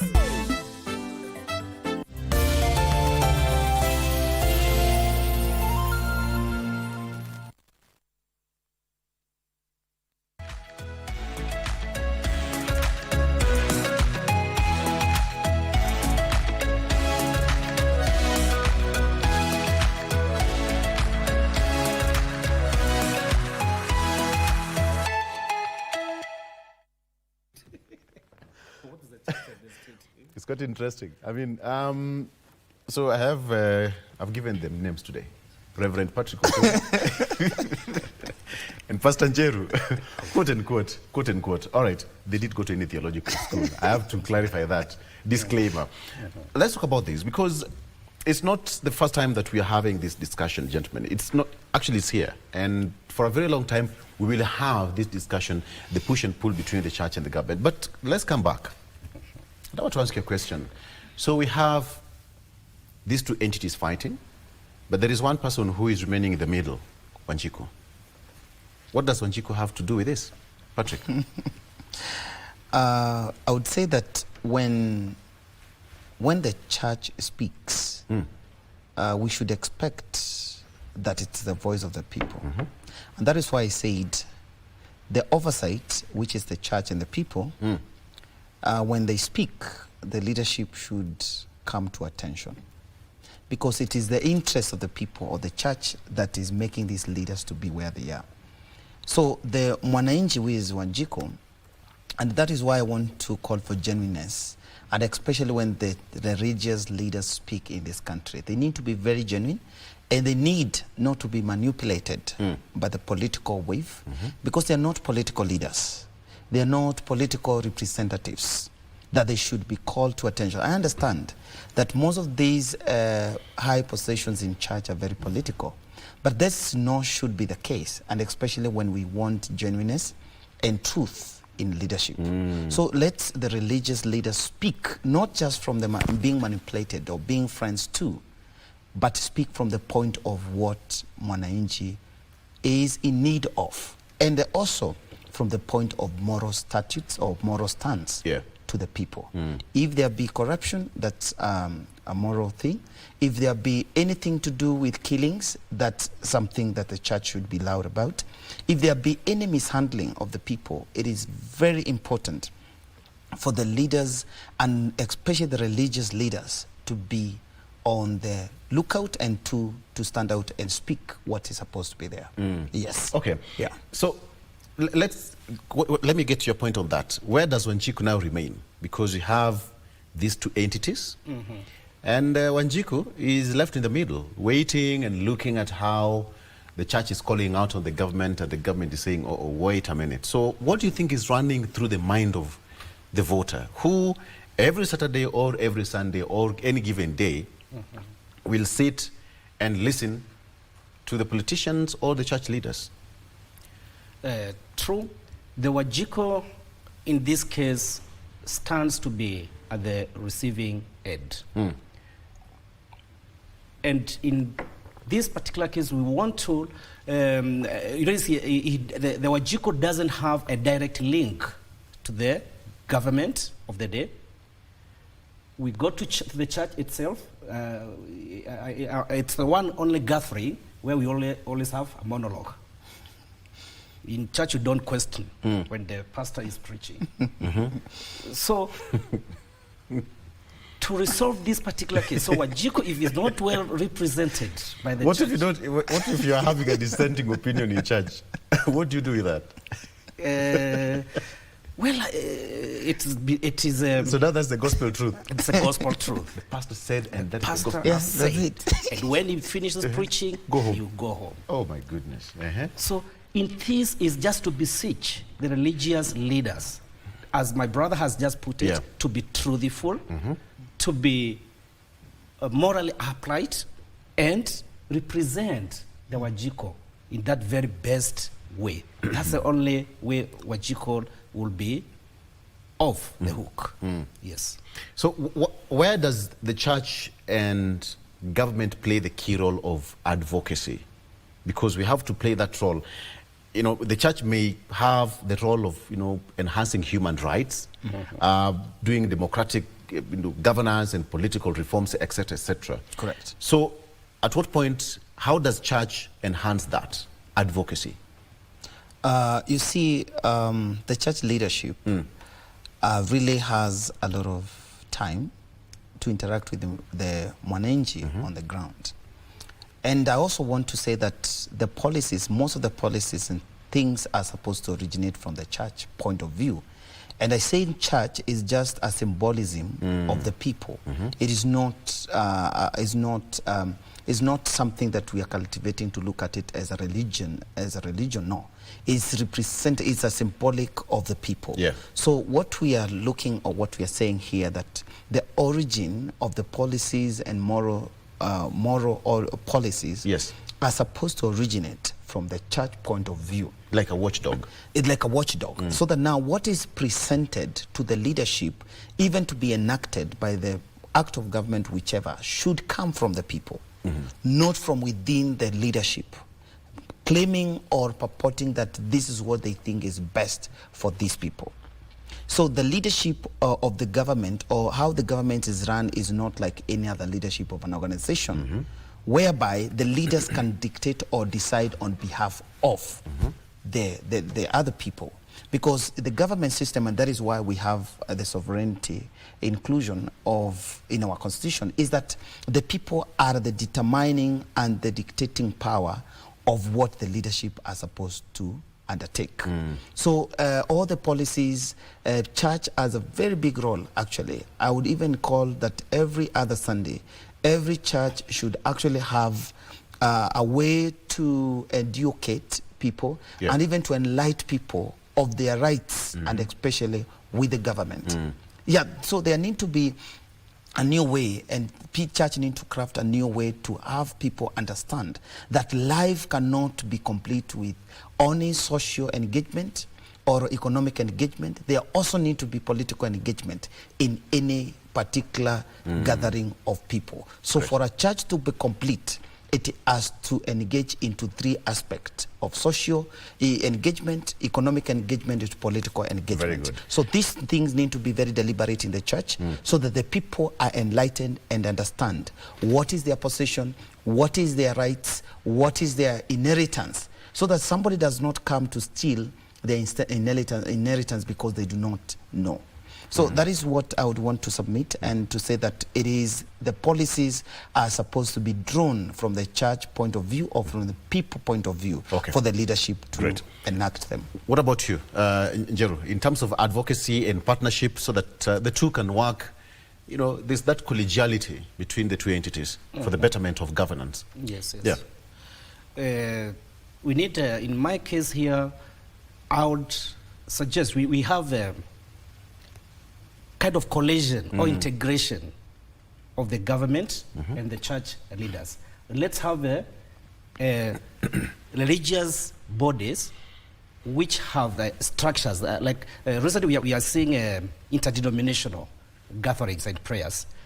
The same way can be used of interdenominational leaders being selected, that we get some who will go up to who have a direct access to the head of the state. Of course, they should be having periodic meetings as the leaders themselves, and then their representatives periodically should be visiting the head of the state or the state governance and try to check, to look at the checks and balances of the state of the affairs. Just like we have the state of the nation, we still also need to see leaders, religious leaders, be given that forum to report about the state of the nation. All right. Can the church survive without the government? One word. Absolutely no, because the church need to form an entity to help them. What about the government without the church? Also, the government cannot survive without the church because they need an oversight to help them draw the policies and what the needs of the people are. Very good. What about you? Can the church survive without the government and vice versa? The church cannot survive without the government because it has to remain under territorial boundary, which is marked and governed by the state. So in that, it cannot be liberal. The church cannot be independent. Right. It cannot liberate itself away from the government on the ground that it has to be within a territorial boundary, which is under government. The government cannot as well survive without the church because it is the direct link to the mwananchi. So they need to coexist. Yes. That reminds me of Pontius Pilate. Perhaps Pontius Pilate was a government on its own when, you know, and Egypt, the Pharaoh, was a government on its own. And we all know what happened in the Bible when the Israelites were now getting, because he was so powerful. And when the Israelites were getting out of there, the government of Egypt collapsed. Gentlemen, thank you so much. It's been a biblical kind of a debate today, people in politics. I've learned a lot, and the relationship, the political involvement between the two entities, the church and the government, this goes way back even in the Bible. I started the way he started.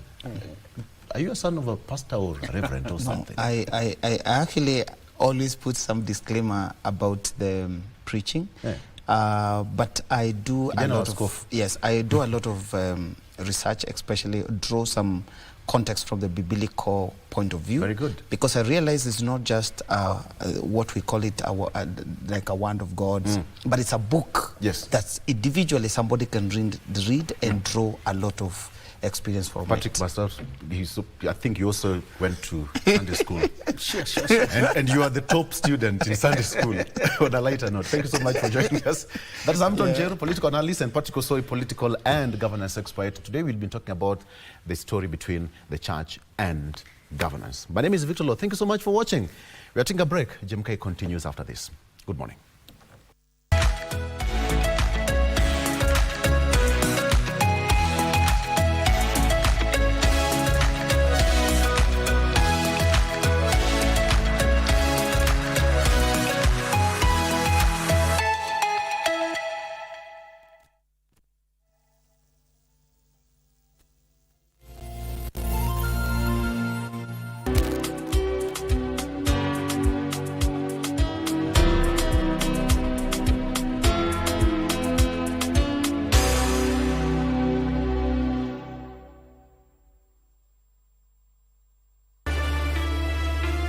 Ushapata usaidizi zote?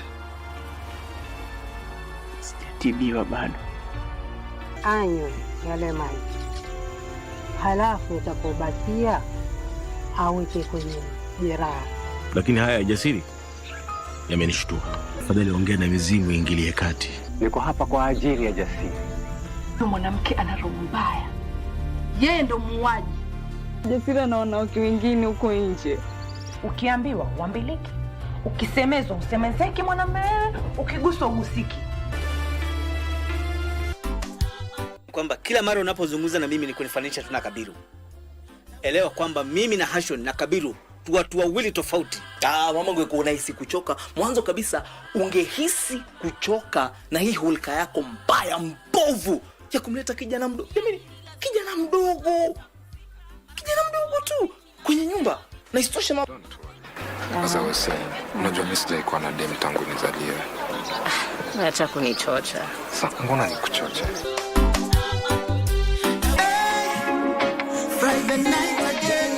Greetings in the name of the Most High, Jah Rastafari. My good name is Marley Moses, the positive warrior, alongside... Yes, sir, DJ D-Rage, the baddest. Each and every Wednesday from 10 p.m. on KBC Channel 1 TV. Tunakuletea the biggest reggae party in 254 in a yard extra. Extra niceness of reggae music. Extra dose of entertainment. When the thing is nice, we have to do it twice.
Born in Kawathe, Kangundo district in what is now Machakos County, in 1941, Ngutu went to the local Kawathe District Education Board School for his primary and secondary education. From an early age, Ngutu had a strong desire to serve in the disciplined and uniformed forces. He was recruited in 1966 while in his mid-20s and went to Kiganjo Police Training College in Nyeri. He worked at various stations across the country and rose through the ranks to the position of Deputy Commissioner of Police in charge of operations.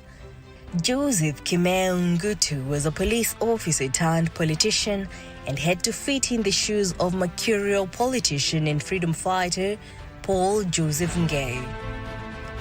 Ngutu was the beneficiary of Ngei's fall from power when he was finally forced to resign from his cabinet post and relinquish his Kangundo parliamentary seat in 1991 after being declared bankrupt by the High Court of Kenya. As soon as Ngei was declared bankrupt, Ngutu declared his interest in contesting the seat once it was declared vacant.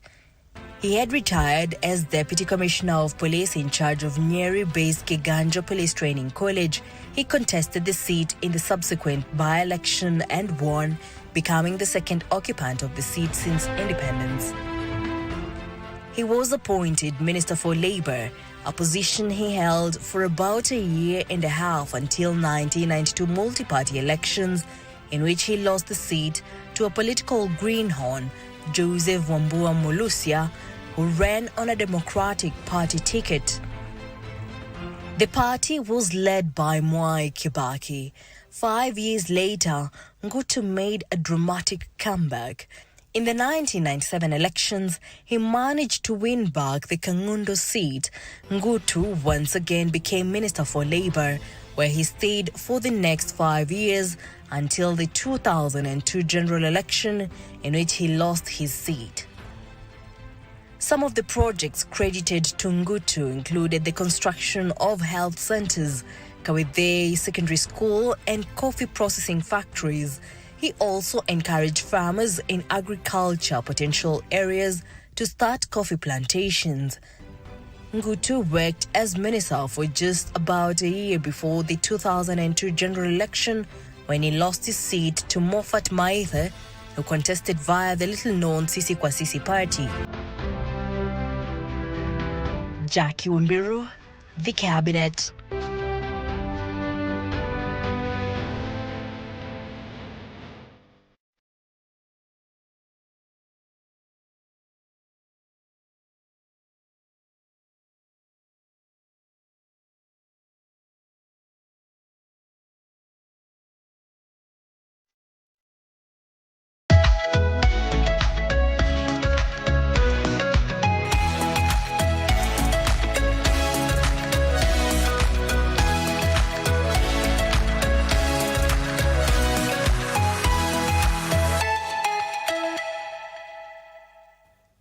All right, you're watching Good Morning Kenya. My name is Mike Migwe, and now from politics we shift gears and look at matters to do with construction. We're looking at the state of the construction industry in Kenya, and also we'll also look at the techniques that are used in construction. And to help me in this conversation in studio, I'm joined by Nation Okowa, who is the immediate past chairman of the Association of Construction Managers of Kenya. Welcome to the program. Thank you, Mark. How are you doing? I'm well. Yes. We thank God for a beautiful morning. Yes. Yes. Construction industry. The construction management, then there's construction management, project management. What's the difference between the two? Well, I will say it's like Bachelor of Civil Engineering. You know, when they come out, we call them civil engineers and structural engineers. Yeah. The training gives them those two directions of becoming either a civil engineer and a structural engineer. A construction manager, primarily, we define them as they're involved in the business of construction. Yeah. That is the real construction work. They come at the construction stage. While project management or a project manager will come from all the way from concepts, from the design stage. So a project manager comes early from design stage all the way to when a building is completed and over. The construction manager primarily deals with the segments of the construction, the business of construction itself. Yeah. That is the fundamental difference between the two. Oh, nice. Yeah. Now, give us an overview of the current state of construction industry in the country. Well, it's a gloomy picture, to be honest with you. We have had a declining construction sector, I would say, since 2015. If you look at the economic KNBS, Kenya National Bureau of Standards, projections since 2015. 2015, we had, I think, 13.9, not I think, it was 13.9% growth. We slumped to last year at 3.3%. Over that period of 9 years, I think it's in 2021 where we had an up growth in construction sector. This year, we started the year well, but we've had, if you look at the cement consumption throughout the year, there's been a problem. I'm waiting to see the projections given for this year, but it doesn't look good. The state of the industry it's dull, for lack of better word. It's in this steady decline. Yes, that is really where we are right now. Yes, but there's a projection that the industry will have an average annual growth of 5% between 2025 and 2028. What might contribute to that? Look, you see, if you look at our trends, if you look at how we behave, the construction sector behaves, usually after the elections, we should be going up. We slump towards elections. So you usually expect by around 2021 and 2022, we always have those declining growth in the sector. But it's behaved differently this time. Even after the elections, like 2022, 2023, last year, it still went down from 2022. So there are a lot of reasons why it did so. But again, we are 2 years past election. So definitely, if someone is projecting a 5% growth, well, I think it's ambitious. At 3.3% last year, probably we could go higher slightly this year. 2025, 2026, yeah, we could hit 5%. But there has to be certain factors that must remain constant for that 5% to be reached. So it's a good projection. It's ideally where we need to be, because if you are 13.9% in 2015, then by 2025, which is a decade, we need to be 5%. At least we are climbing. So I'm sanguine with that projection of 5%, looking at where we are. But for us to get the 5%, certain fundamentals must be met in the built environment. Which are these fundamentals? Cost of construction. We have this ballooning cost of construction since probably 2017 that keep rising at every opportunity. it's slumping the construction sector. At every slight opportunity, we are raising our cost of construction. It's becoming impossible for an investor to put in money in a cost of construction because of the cost of construction. Because you have a high cost of construction, and then you have a high land price. Those are the two key components if you're looking at your feasibility. Yes. Now, if both of those components are high the way they are right now, land prices is high because it's playing with our willing buyer, willing seller, which I think we need to have some look at it at some point as a country, because capitalism is killing at that area. But one thing we can have a grasp on, and the government can have a grasp on, is the cost of construction. It is not sustainable. It is recklessly unsustainable. If it continues on that pedestal, we will still slump in 2025. That is, for me, is the key thing that we must address urgently as a country. Yes. What about manufacturing? Do we concentrate on it because at the end of the day we want to lower the cost of construction materials? Where does manufacturing play a role in all this? I think it's at the crux of it. Manufacturing is at the center of it, because if you look at our cost of construction, the key thing is the construction materials. And our manufacturing sector, unfortunately local ones, due to factors of production, by the time they're giving us the finished product in the construction sector, the material, it's always quite expensive than if I import. Now, there is need to support local manufacturing, which I agree with. But I don't think the solution to supporting local manufacturing is to tax imports in the construction sector, because that's what we are trying to do. People do not import as a luxury. We are importing because we want to lower the cost of construction by bringing cheap materials. Now, if that also goes high, and our factors of production locally, which I think is what we need to focus on, the factors of production, what is our power costs, our fuel issues? Why is it that if you import cement and bring it here, it's cheaper than our local cement? Or tiles, for that matter. Or just go across. Tiles from Uganda flooding our market, and they're quite almost half prices what you're producing here.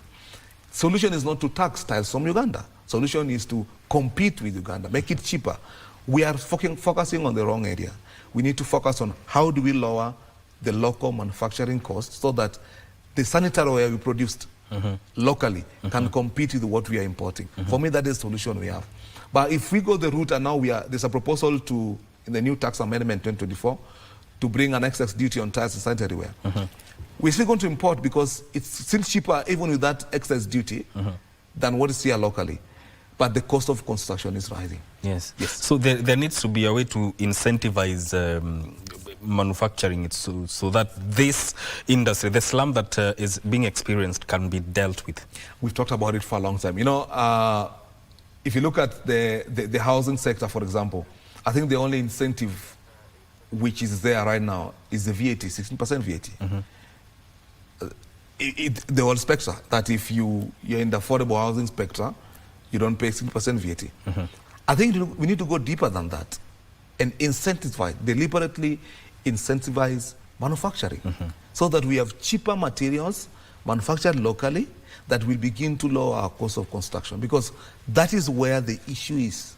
Our manufacturing of materials, the local materials that we're using, the construction costs, the costs keep going up. Yes. How is affordable housing impacting the construction industry, or what is its contribution? Well, I gave you a picture of a declining built environment, construction sector. But I think we will be in a worse state without the housing agenda. Yeah, we always say, give the devil his dues. We will be in a worse state without the housing agenda. Imagine with that 3.3% last year, we still had the billions in affordable housing in that slumping growth of 3.3%. Imagine if we didn't have it. We'll be in a dire, worse state. Okay? So, may I always say this, it's a dream of most developing countries to have a government focus on housing. It's a dream of most developing countries. Our neighbors really envy us. Whether we agree with it or not, but it's for the second administration running, we have a focus on housing area and affordable housing. It's a good thing. We will strip cutting here and adding here so that end of the day we have a good formula. But we will be in a very worse state as an industry if we didn't have the billions in affordable housing in this sector. We will be almost grinding to an halt. So the jobs it has produced, whether we agree with numbers or not, but it has given us some jobs. It has created some opportunities. It's made some firms liquid, whether it's consultants, traders and all that. It's given us some cushion. So if housing agenda was not there right now, oh boy, we'll be in a very bad state as an industry. So in a way it has helped to cushion the construction industry. It has. Yes. Let's look at construction techniques between the modern and compare the modern techniques that we are using as opposed to the traditional techniques of construction. Well, this is a raging debate we still have in the construction sector. Alternative building materials versus our conventional ways of building. That is our brick and mortar. First of all, let me tell you, the construction sector is usually, we are only second to hunting in terms of digital adoption. Wow. We are only second to hunting. So you can imagine how badly we do. We are in a very highly fragmented, stubbornly fractured construction industry. It's a very close sector. It changes, it doesn't change easily. And I always say it's too light to make an about turn by itself. It sort of needs some reforms and pushes by regulation, legislation to make those kind of about turns once this kind of new techniques. However, the problem we are having is this with the alternative building materials and techniques is the cost. Nothing still beats our brick and mortar locally. We've tried a lot of these construction methodologies and there's a lot of them in the country. But remember, our construction sector and those techniques are built on, most of them are premised on saving time. A lot of technologies that we have, even the global ones, are premised on time savings. But our construction sector is not set up on a time framework. If you're building in the village, you'll say, no, I'll build foundation and rest for 6 months. I will take 2 years. You're not in a hurry. Okay? But so maybe it's based on the income that you're getting and the money you're injecting into the project. Primarily. So if I'm going to give you a technique that is going to save you 6 months and it is twice expensive, you will not abort it because you're not in a hurry to finish. Time is not one of the factors that you are considering in this your construction. So our built environment primarily is not set up on time. Time is not one of our issues. It will be at some point, but as we speak, we are never in a hurry to finish projects. So I don't mind going brick and mortar. I will not go that twice cost because time is not a problem for me. However, as we project, as we go forward, it's going to be one of the fundamental things. So until we get into that sphere where time is at the premise of how we do our construction, then technology will play a big role. And that's why we are struggling. We are struggling in the construction sector to adopt technology. They are there. Another challenge we have is culture. Yeah, we have brilliant technology, but our culture, you know, and that culture, sometimes you look at it, it's based on information. Security is a major concern. Some of these technologies, if you look at it, you could kick the wall and get in. So you can't do it in certain places, but they exist. And then just the guarantee. I've done one of these technologies in construction, and it was on light gauge steel for roof instead of timber. It was twice the cost then. So the guarantee of I'm paying twice the amount, you're going to save me 6 months. Can you give me an undertaking of that 6 months? Most companies will not, because they tell you, no, I can't give you because it depends on the main contractor. So why am I paying you twice if you can't guarantee me 6 months? So that's why we are struggling with technology. But we have some of the most brilliant technologies, and I think if you go that direction at some point, we have 3D printing. We have a lot of BIM, building information modeling systems, that are going to help us build better. But I think for now, it's like sustainability. We can't talk about sustainability when we don't have food on our table. We will get on those pedals when we have the basics right, then we begin to say, how do we build better? So does that mean construction techniques in Africa differed greatly from the ones used in the West, say the way houses are constructed in the US? They are not. You see, they are the technologies that we're trying to adopt here because we are behind them. I will tell you, I'm in the project management field. We have, for example, now we have Oracle Prime that if you go to South Africa, and South Africa is quite advanced of us, or you go to Australia and the UK, they are on Oracle Prime for project management. We are still on Primavera, which is 14 years old. We are like 20 years behind. the global trend of construction. But one of the challenges we are facing is what I'm telling you. How we have premised our construction, we are not in a hurry. If you look at our public sector projects, there is no urge. Time is not a problem for most of them. They will take their time. Technology is meant to help us build better. And at the crux of that technology is time management. So they are not different.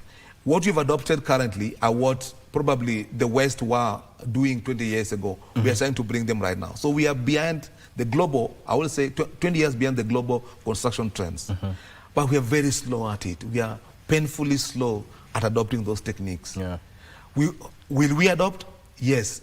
I don't think it's a matter we'll exercise choice on for long, because the threats we face in the 21st century construction industry are enormous. It's raining heavily now. For us to excavate and still build among the rains, we need technology on how we excavate and prop our neighboring buildings. We can't just leave it and put timber anymore and build. So this technology is going to force us, because of the threats we are facing, the challenges that the 21st century built environment is throwing at us, is going to force us to adopt, but we're very slow. So the situation is going to, say, force the industry to reskill and upskill? 100%. For example, if you look at the wastage we have in public sector projects, time and cost overruns, it's unsustainable. If you look at our resources as a country, or we are struggling with financing these projects, we cannot have the luxury of having 25% variation on projects.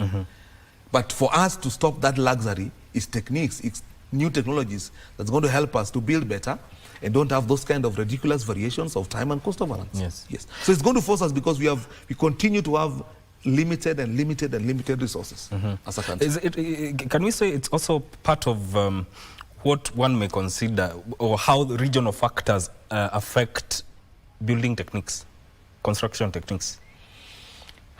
I think so. I think it does. A lot of this is influenced, and as I told you, we are in a very stubborn sector. Probably one of the most stubborn sectors in any economy, not just ours. The building and construction sector in every country is extremely stubborn in terms of changes. And whether it's a regional or continental, the behavior of that sector is more or less the same. It mirrors itself. Yes. Now, there are things that I've seen. The houses I've seen in some places that once they are built, they are sipping in water from underground. Is there something that those people are missing in terms of materials they are using to construct their houses, or is just what you would say is negligence or ignorance? Look, if you look at countries like Dubai, I think Amsterdam, Netherlands as well, has done a lot of building in the oceans. If you look at a good part of Dubai cities, they're built inside the ocean. So what is a swamp? The world has some of the most brilliant technologies of how to build, not just in a swamp, but in the middle of an ocean. The problem we have in this sector is shortcuts. We like shortcuts a lot. It's something that it's bespoke to us as Kenyans. So, and not just those areas. If you look at a lot of buildings around Nairobi, and one of the challenges we're having, we're using the old techniques of construction, of waterproofing, to address some of the flooding issues we have. That's why we are facing those challenges. But there are brilliant solutions right now in the industry that can help you to build a house inside an ocean without leakages of water. Yes. Or is there, is there a gap in the way that building and construction regulations are enforced? Because we see such houses are there sipping water and then in a matter of no time, a house collapses. We have a big gap in enforcement. I think the last time I counted, we are probably at 52 laws and regulations in the construction sector. Of course, there are some that are still, we need to add a few others. But one of the biggest challenges we have in this industry is enforcement. When do people, the supervisors, the people that are supposed to enforce, how often do they do that? And the gaps we're talking about in terms of building collapses points out to that there's that gap of enforcement. Because even that issue of waterproofing or your house, there needs to be inspection by an authority to ensure you do it right. Because if you're going to do it if you do it for yourself, probably It could be no more concern. But if you're going to do it to house people, to house the general public, then safety is the center of it. And when it comes to general public, the authorities come to it. But how often do they supervise? Hardly do they do it. And that's the problem we have. Yes. Because you will look at some constructions in some rural areas. A person just wakes up and draws something and then, boom, they start building a house. Then in no time, a disaster occurs and serikali's idea. So we need to have that enforcement more and more. And also, it also brings about the role of the county government in all this. It does, but you see, look, how many engineers are in, let's say, the south of Nyanza, registered engineers? Someone told me there's only one in Kisii County. To oversight that county? Probably the whole of that region. We are all centralized in Nairobi. The professionals, the real professionals. How many architects are in Kisumu County? Ask yourself, how many architects how many registered engineer or architect or quantity surveyor are in Turkana County right now? But imagine the person building in Lokichog in Turkana is supposed to build that building with the required standards under the law. Under the law. Supervised by a registered engineer. But how many are there? There's hardly any. So one of the problems we have, and I mentioned it before, we devolved a lot of funds. We didn't devolve professionals. Okay. So forget about even the buildings collapsing in Nairobi. We have disasters happening around the country. Probably not being reported. But we devolved funds. We devolved a lot of resources. We did not devolve professionals, construction professionals. The closest we went to devolving was doctors. Okay? But architects, engineers, project managers, quantity surveyors, planners, okay? Landscape architects, designers. There was no attempt under the devolution to devolve these professionals to counties to assist in the supervision I'm talking about. Yes. So we have counties down there approving buildings because all buildings are approved under the counties. But there's no proper supervision by requisite professionals required under the law. That is a big challenge we have. Yeah. So we have counties running approvals, supervision of projects, but who is approving them? That is a big question. That's a big question. Now, how do construction techniques differ from commercial, residential, and industrial kind of a construction? Well, there are various techniques that, you see, if you talk about commercial real estate, commercial real estate are real estate that we do for business. Yeah. So that will encompass your offices, your warehouses, your industrial parks. There's not much difference because if the technology how to cast a slab faster, I can use it to build my own house. Same technology, I can use it to build an industrial park. I can use it to do a mall or a warehouse. So the technology do not differ. They are more or less the same. If you have technology of how to cut a tile and fix a tile, that same technology can be used in doing a single dwelling. It can be used to doing a multi-dwelling mixed-use development somewhere. So it's the same. They do not differ. It's meant to assist the single builder and also meant to assist the multi-investor real estate builder. Yes. Is there a way that reinforced steel and steel framing, reinforced concrete and steel framing differ in terms of structural integrity of a building? Yeah, they are. You see, when we talk about concrete, first of all, there are classes of concrete. There's class 20, class 25, class 15. Okay, and class 30. Yeah. And all those reinforced concrete. And there's a lot of technology in that area. I think if you look at, let me give you an example. If you look at the Sarit extension, the Sarit Center extension car park, there was a new technology that was used on those slabs in terms of the reinforced concrete. So there's a difference in those areas. But the classes remain the same. And again, if your column is supposed to take a class 30 reinforced concrete, okay, the science is the same. If it's class 30, there's no difference if it is a class 30 when you're doing your doghouse and you're doing a mall. Class 30 is class 30. It's a science, a ratio. Yes. So in terms of reinforced concrete, there's a big technology in terms of faster curing of the concrete. It can cure faster than you build and then leave it for 7 days, cure it with water, blah, blah, blah. It takes time. There's now technologies of how it can cure faster. It can be poured faster using like ready mixes and all those things. You add some admixtures to it, it can cure faster. So there's a lot that is happening in that area in terms of technology. The problem we have is adoption and the cost to it. And as I explained to you, those costs and challenges we have on techniques are very informed challenges. Yes. Finally, what do you see as the future trends going forward in the construction industry, especially in Kenya? Look, I think one of the key things is going to happen. We're going to professionalize how we manage our projects. Yes. That is one of the things I could put my $1 million shilling on as a country. We're going to get on the train of professionalizing management of projects, because for the last 60 years, as old as this country, we have been very careless of how we manage projects. That's why we have these ridiculous cost and time overruns on projects and delays. Yes. Okay? With our dwindling resources, as I mentioned, one of the key trends we're going to have, we're going to be very more conscious of how we execute projects. So that if government says a project is $1 billion, it must end at $1 billion, it must end at 24 months. Yes. That's going to happen. Yes. Because of the challenges we are having. Number two, as I mentioned before, techniques, these modern techniques of construction is not a choice we're going to exercise on for a long time.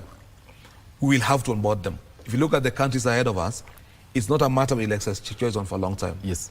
Because they're going to help us execute projects better, finish better, amidst the challenges. Because we have ballooning challenges, global ballooning challenges that we are facing. Yes. So one of the technologies we're going to have is just adoption of these modern building techniques. Okay?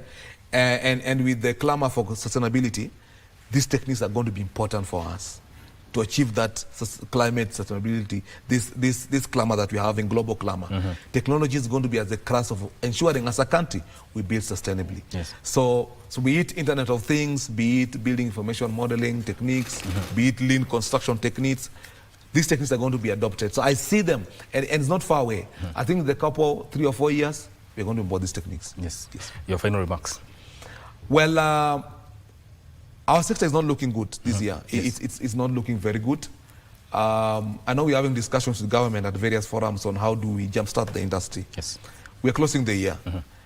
I think we need to jumpstart the sector as soon as possible. There's a general consensus amongst many scholars that the growth of the sector, construction sector, is tied at the hip with the growth of an economy.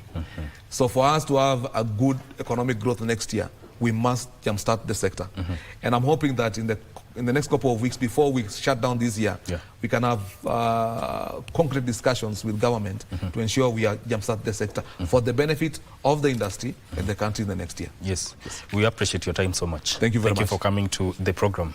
National Okoa, who is the immediate past chairman of the Construction Managers of Kenya, joining us here on Good Morning Kenya to talk about construction techniques and also have a look at the construction industry in Kenya. This is where we end this conversation.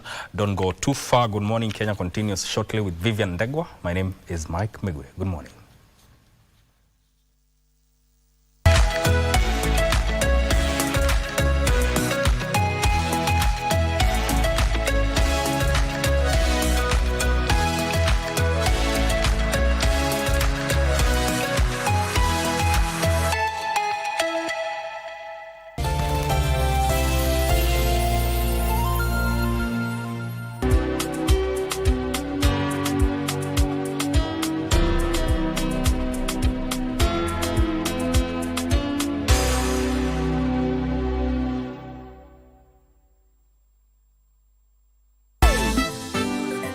Kinyanji, labda ni papa. Man, what is that? Shame on you. Julia, why are you smooshing your phone? Ay, Kamene. You've never heard of cryptocurrency? When I will ask if I have heard about it. I expect to get 50,000 in return. So when am I expecting to get my money back plus the profit? Maximum 7 days.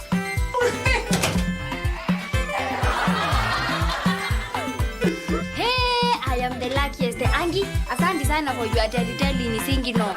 Signs, telltale signs.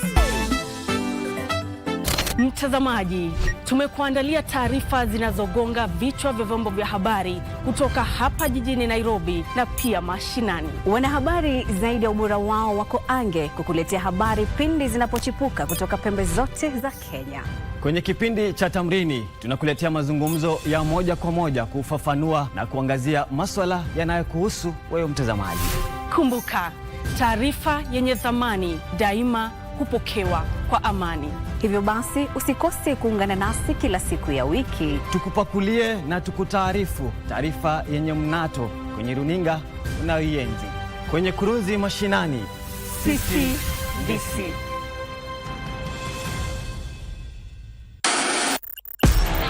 On KBC Channel 1, we are a TV station like no other. Get a taste of the best in entertainment. Yes, indeed. Feel the passion. Will you promise me? I swear that you will never lose me. I can't get married to you. I'm sure you knew about it. That's why you're making fun of me. Experience the drama. Get out. Who is the man in this one? And the laughter. Hii wigi umevaa kichwani. Sisi wakati tulikuwa tunapishwa tunapewa mheshimiwa.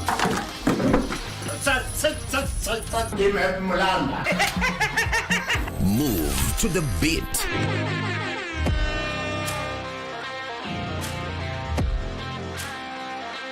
We are live from Broadcasting House. And get informed on the latest happenings.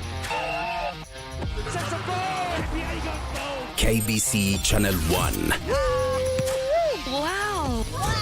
Yeah! We are the full package. Oh, yes. And Kenya's watching. Thank you very much for joining us. Kwamba kila mara unapozungumza na mimi ni kunifananisha tuna Kabiru. Elewa kwamba mimi na Hashon na Kabiru tu watu wawili tofauti. Mama ngwe unahisi kuchoka. Mwanzo kabisa ungehisi kuchoka na hii hulka yako mbaya mbovu ya kumleta kijana mdogo. Jamani, kijana mdogo. Kijana mdogo tu kwenye nyumba. Na isitoshe Don't worry. As I was saying, unajua mimi sijaikuwa na dem tangu nizaliwe. Acha kunichocha. Sasa mbona nikuchocha? Ushapata usaidizi wote? Sijatibiwa bado. Anywe yale maji, halafu itapobakia aweke kwenye jeraha. Lakini haya ya Jasiri yamenishtua. Afadhali ongea na mizimu ingilie kati. Niko hapa kwa ajili ya Jasiri. Huyo mwanamke ana roho mbaya. Yeye ndo muuaji. Jasiri na wanawake wengine huko nje. Ukiambiwa uambiliki. Ukisemezwa usemezeki mwanamume, ukiguswa ugusiki.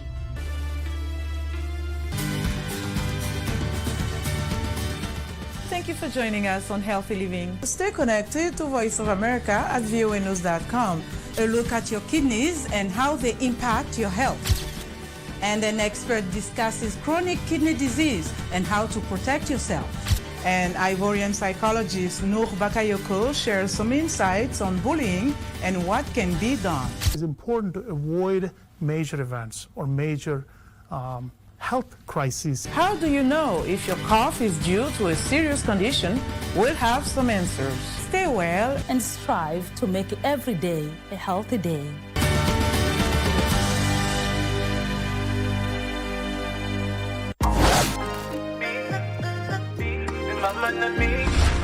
Praise the Lord. My name is Pastor Tim Mwangi, and I want to invite you every Saturday from 5 p.m. to 6 p.m. only on KBC Channel 1 for the Angaza Show.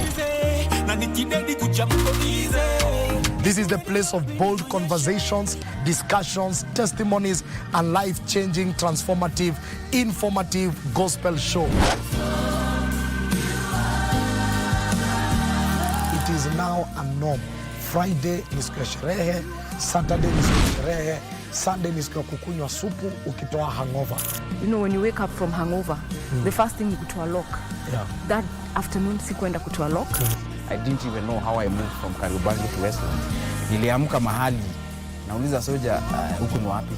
Nauliza wewe unataka huku kukue wapi? Where we also play you the best and the latest in gospel music, inspiring songs and inspiring conversations and testimonies.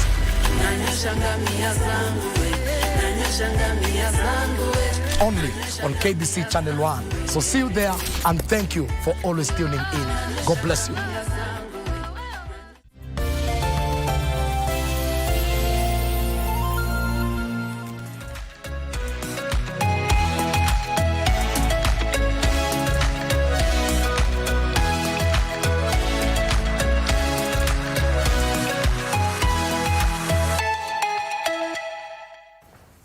Welcome back, and thank you so much for staying with us. This is Health Tuesday right here on Good Morning Kenya. My name is Vivian Ndegwa. Now, while statistics show that around 39.9 million people are living with HIV and AIDS all over the world, and closer home, the number is 1.6 million people who are living with HIV. Now, on the 1st of December every year, we get to commemorate World AIDS Day, and this year is no different. We got to commemorate it on Sunday, which was the 1st of December, and today being the 3rd and our very first Health Tuesday after that, it was only right for us to talk matters HIV and AIDS. And specifically, we are going to be having a conversation around breaking the stigma around HIV and AIDS. And joining me for this particular conversation, I have with me on my immediate right,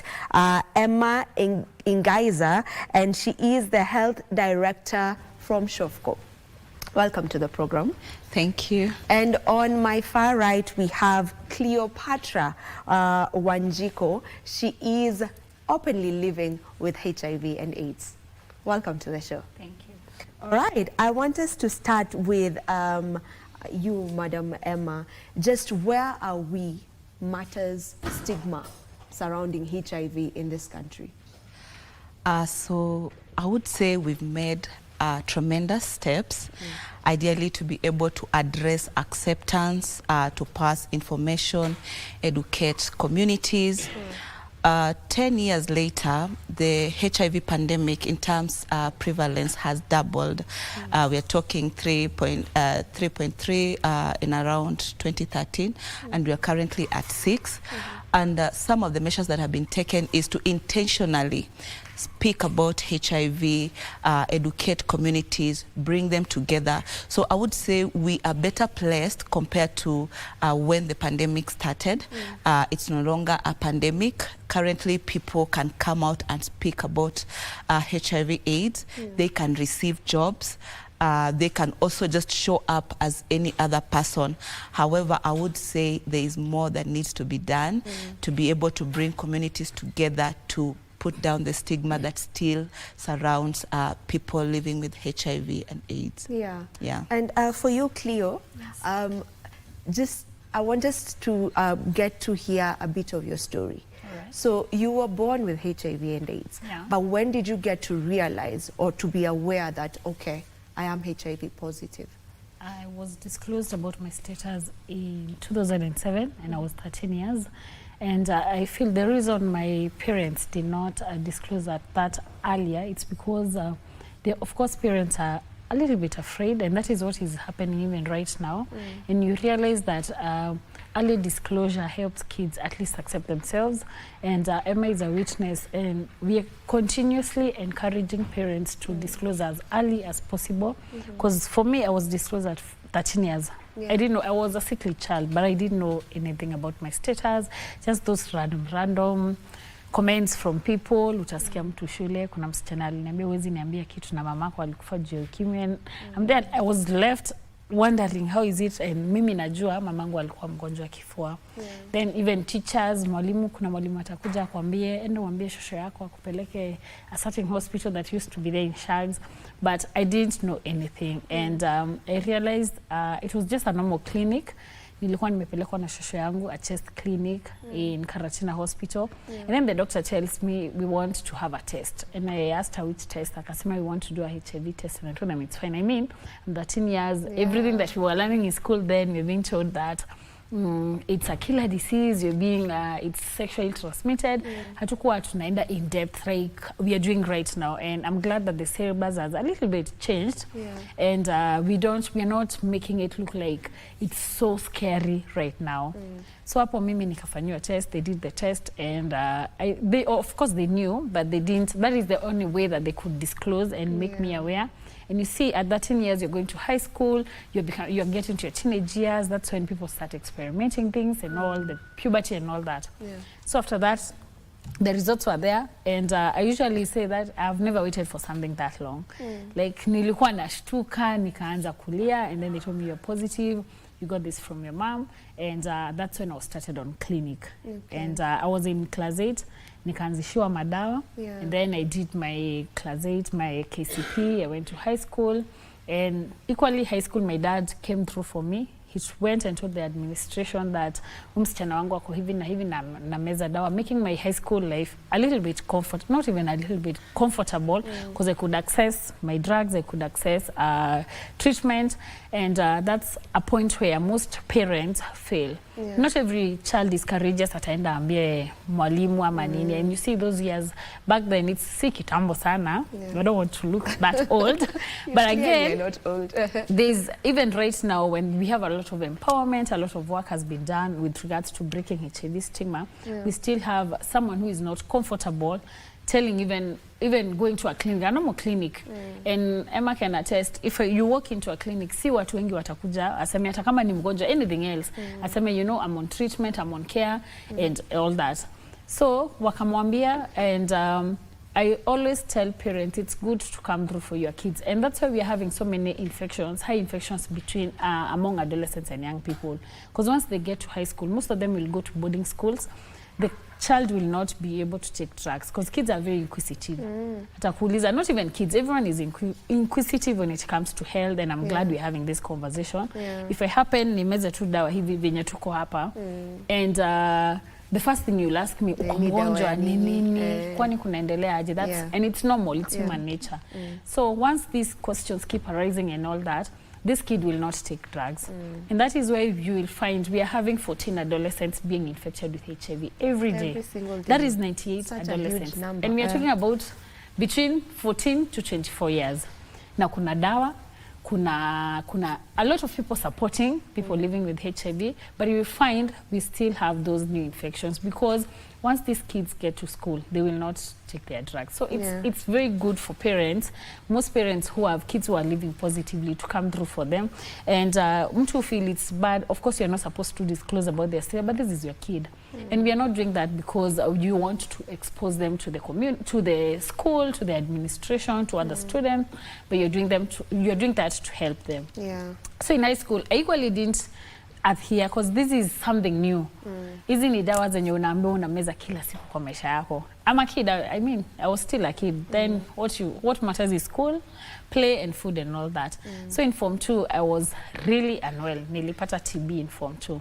And I almost died. It was very bad. Yani I usually, sikumbukangi vizuri, but I remember a part of it because I used to be given permission to go if I'm unwell, I could access healthcare because I was in Kirinyaga and I could go to Karatina to my clinic. And this time the deputy principal told me that I cannot allow you to go home.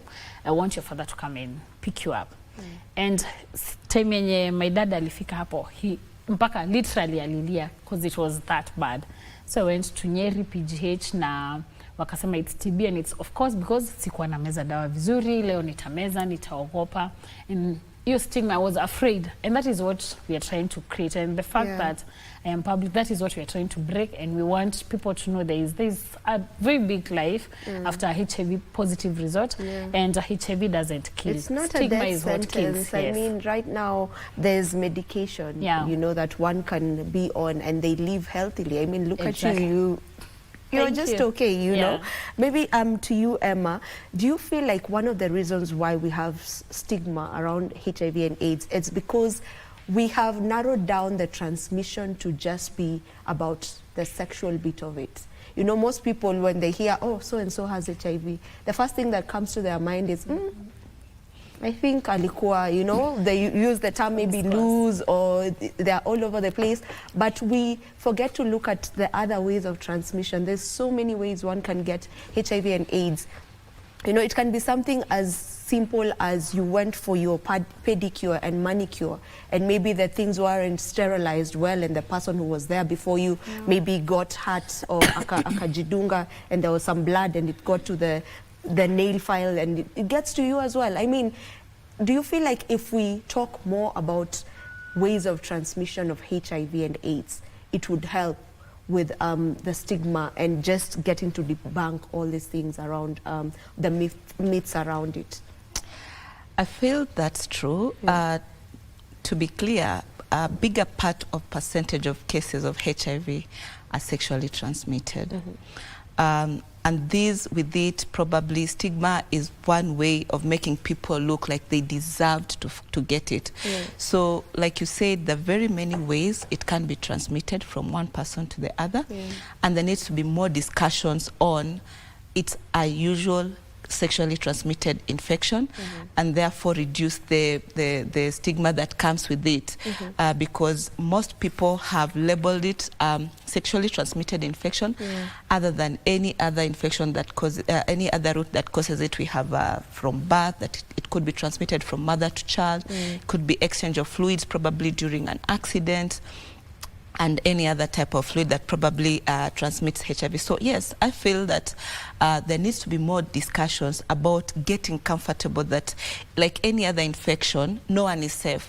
I say that everyone is at risk of getting HIV. So far as you're having unprotected sex, so far as you're having a child at any one point, so far as you're taking a means of transport, and there could be an exchange of fluids, of blood, and so on, you are at risk. And therefore, I think continuous discussions and making both the already infected through the different means, bringing on other people to pass the information like, look, it doesn't matter how the transmission happened, you still have the opportunity to be able to receive equal treatment, to operate normally within the communities that we serve, and also just give them equal opportunities. So, because one of the things that happen that even heightens the stigma is the way we do it in terms disclosure. So people walk to a facility. The first thing is you find that the HIV department is segregated and is on the side. So we have specific clinical officers who are seeing these clients. We have a specific room that has been labeled. And the client will be wondering, so if it's a normal infection, if it's a normal disease like any other person who walked here, why would I need to go to a special room? The whole treatment itself and the initiating is a whole process, and it could be tedious in its own way. But what we need to look at in terms of healthcare and the people who are in the forefront to accept the clients who are coming in and make them actually walk towards even not stigmatizing themselves, because one of the things is, if it's not well done, the first thing the client feels like they had a role in the whole process of getting HIV. So if it's a child who's born out of HIV, from a HIV mother, they feel like, okay, they still stigmatize themselves because their mother was HIV positive, and they're curious to know, were they born with HIV? So the whole aspect of how we roll out, how we give out information about, so this is your status, the setup we do it in, and how we work with these clients throughout the journey. Because one of the things that has happened is the client comes in walking, very bubbly, full of life, but after the disclosure, either at the clinical room or wherever it happens, they tend, a big percentage tend to go into depression. So they shock, and this tells you that it's not only the healthcare workers, the healthcare setup, or the community that brings in the stigmatization.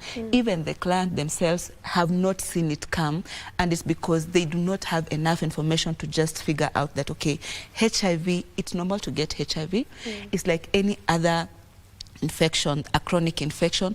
I tell my clients other non-communicable diseases that are not sexually transmitted, hypertension, diabetes, you do not take the treatment, you are going to get into more chronic occasions. So firstly is to give out a lot of information on normal occasions, not around World HIV AIDS Day. On normal occasions, as we do health talks within our facilities, within healthcare setups, within campaigns on TVs, let's make HIV a normal infection. Let's make prevention a big discussion, because then after it occurs, it's very hard to deal with the complications that come with it, the burden of taking treatment, the counseling sessions. So we need to go bigger on prevention. We need to have better integration within healthcare facilities, and even at communities we need to bring up more champions that will work with all sectors to ensure that HIV is common and it's just any other disease, and reduce the stigma around it. Yeah, and even as we talk about the stigma around it, would you say we have normalized HIV so much now that people are not really looking at the prevention or the preventive side of it. You know, nowadays it's just like, sintakunywa tu dawa. Do you feel we've gotten to that point where we've really normalized it and are not talking much about it in the sense of you preventing yourself from getting it? To now it's kind of normal, and I mean, and would that also still explain the new infections that we're getting? Because the new infections, if you look at the statistics, it's from really young people, you know, from the ages of 14, you know, to around 25, they're about 24. Yeah. So that's a really, those are really young people, and that is where most of the new infections are coming in from. Would you say it's the normalizing of it and not speaking much about the prevention side? Yes, it is, because I find people, I am publicly living with HIV, and you'll find other people commenting even when I post something, and funny enough, most young people are afraid of getting pregnant more than getting HIV. And you'll find them saying that, the way you've said, I'll quote you, and sini dawa tunameza dawa moja hizi ni shinda. But I really don't feel that people understand the burden, like she said, the pill burden of taking medication. And I always tell people, if you feel it's easy, I want to give you, let me give you a very simple experiment. Take a mahindi ama anything, haiwezi kuharibu ama ifanye nini. And set a time that you'll be taking these, utakuwa unaimeza, let's say at 7 p.m, maybe 7 a.m, whatever time you're comfortable.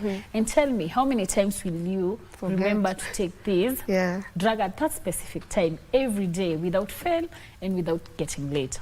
So that shows that, and it doesn't happen to HIV alone. We have so many NSTCs that you have to take medication every time, every now and then.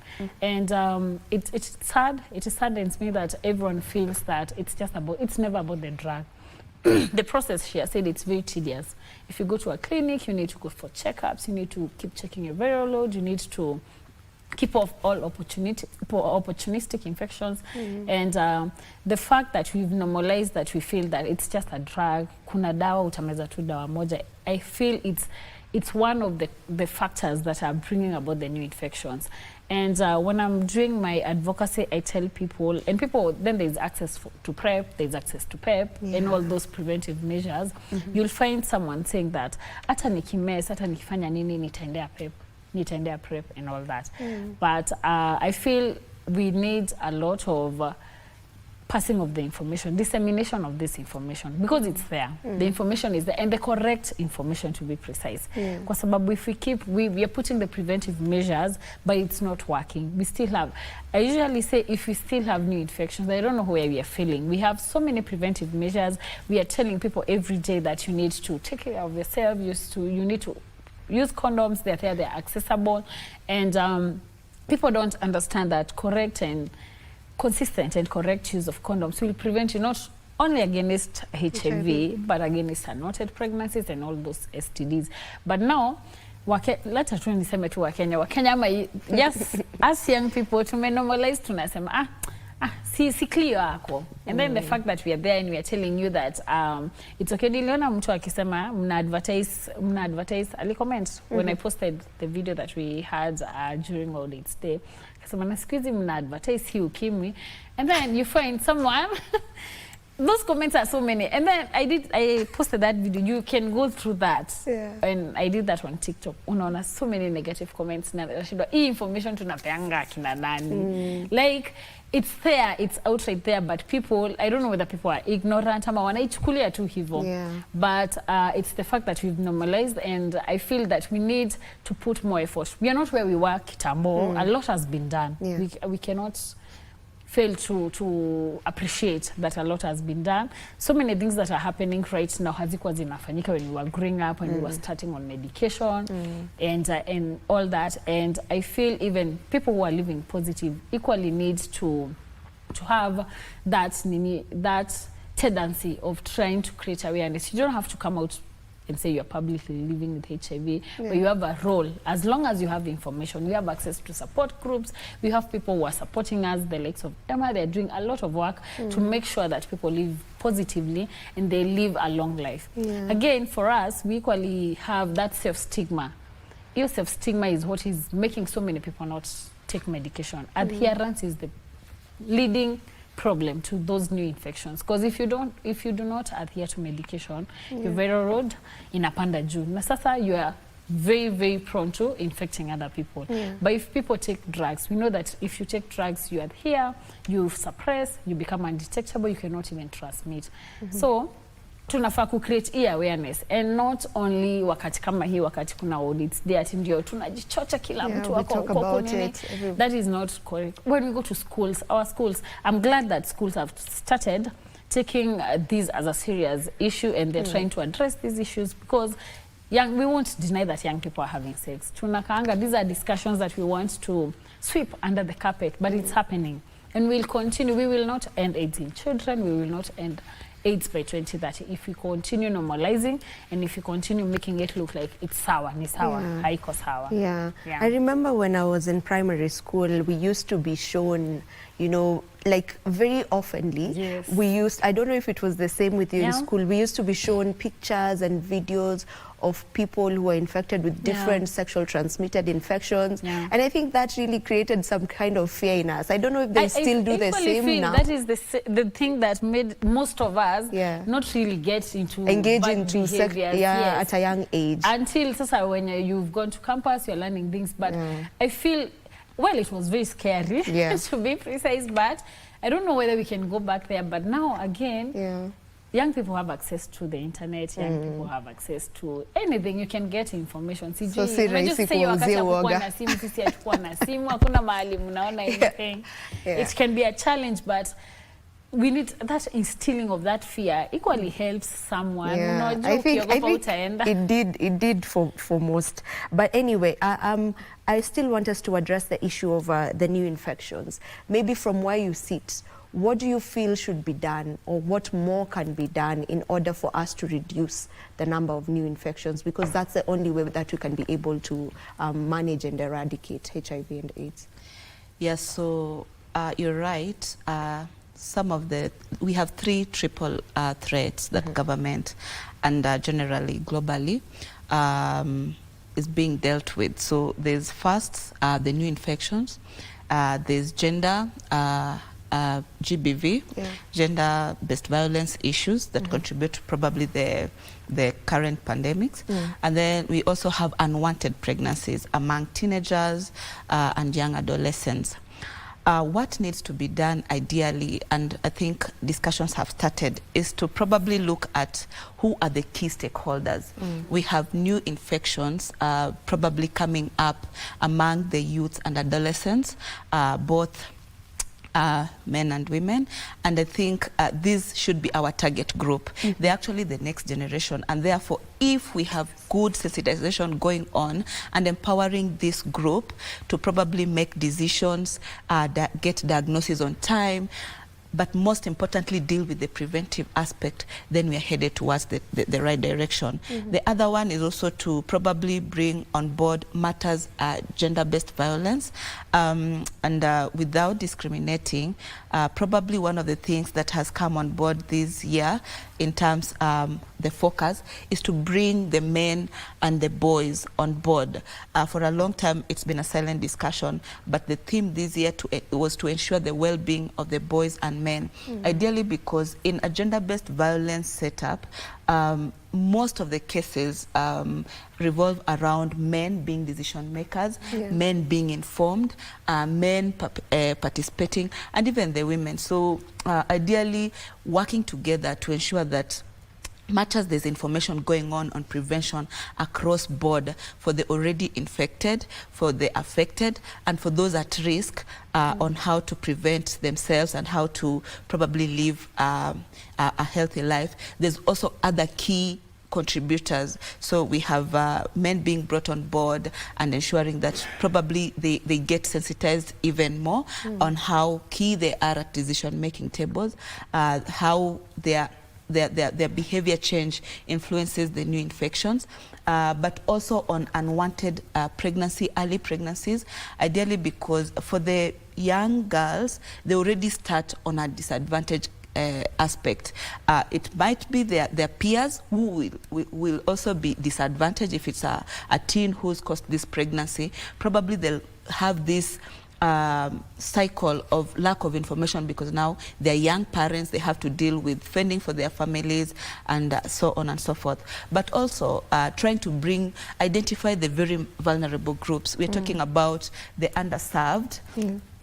Communities like where Shofco works, the Shining Hope for Communities. We work in urban informal settlements. Most of the communities that we work with are struggling, among other things, to access healthcare. So if they're talking probably their basic needs, healthcare might not appear until it appears. So ensuring that they're not left behind, integrating most of the key messaging in every other things that we are doing. So be it a program that deals probably with gender, be it a program in WASH, being very key to ensure that there's an aspect of prevention or passing information and reducing the stigma around HIV and AIDS. And it's a multi-sectoral aspect, because you look at it, HIV does not choose who to get to, and no one chooses to have HIV. And therefore, what she's saying about schools, probably designing programs that will go after the school-going children to be able to be more aware about how HIV is transmitted, who is at risk, how to treat people with HIV, and create more spaces where people with HIV can easily just come in and get services like any other person. So a lot of education and sensitization, bringing on platforms where already infected people can come and speak about it and lead the change that we want to see. And ideally looking at what are the other contributing factors. Partnerships is very important. So sometimes it happens in silos. It's a school that has realized we have a HIV child, and therefore they will be probably dealing directly with the clinic, or hand over the discussion to the parents. But creating multi-stakeholder approach while dealing with HIV makes it easier. So be it programs that you've made within an organization here, for instance, you make sure that every department has a role to play in terms treating people with HIV with equality, putting some of these policies and making sure that people with HIV have equal access to opportunities, and therefore making it a normal thing, just the way any other person with any other chronic illness would get an opportunity. That people with HIV also have these opportunities, and creating these platforms for them. So unfortunately, time is really not on our side, but as we say, this is a discussion that should be had over and over, not just in the month of December when we get to commemorate World AIDS Day. So we'll definitely create more time so that we can get to have this conversation one more time and speak more about HIV and AIDS. So I'll allow you to give us your parting shots as we finish off. What I can say is, when you're trying to break HIV, or rather stigma surrounding HIV, we need to know that this discussion is not about the people living with HIV alone, because I always put it out, we already have it. Why are we doing why are we bringing this stigma, and why are we creating so much awareness or working too hard towards not getting new infection? Because we want the people who are not infected to continue putting the preventive measures in order to remain negative. So this conversation does not revolve around people who are living positively, and I feel anytime we have this discussion, the assumption is ni sisi tu, ni wenye wameambukizwa, wenye wanaishi na virusi, but it's not about us. It's not even the fact that I'm living positive. I'm not living positively because of the people who are infected, because of the people who are who are not infected, so that they can continue getting the preventive measures. And I would like to say that anyone who gets infected, there is life after a positive result. You're either infected or affected. Please let's stop stigma, and let's create awareness for a safer and healthier community. And on that note is where we'll end this conversation. Thank you so much for coming. And I promise we'll have you back on set so that we can be able to talk about this extensively. Thank you so much, Emma, and thank you so much, Cleo. All right, this is where we get to end Good Morning Kenya for today. Thank you so much to each and every one of you who started off with us since we started the show. On behalf of everyone else who made this show a success, we want to wish you a lovely day. Do enjoy the rest of your viewing. Goodbye.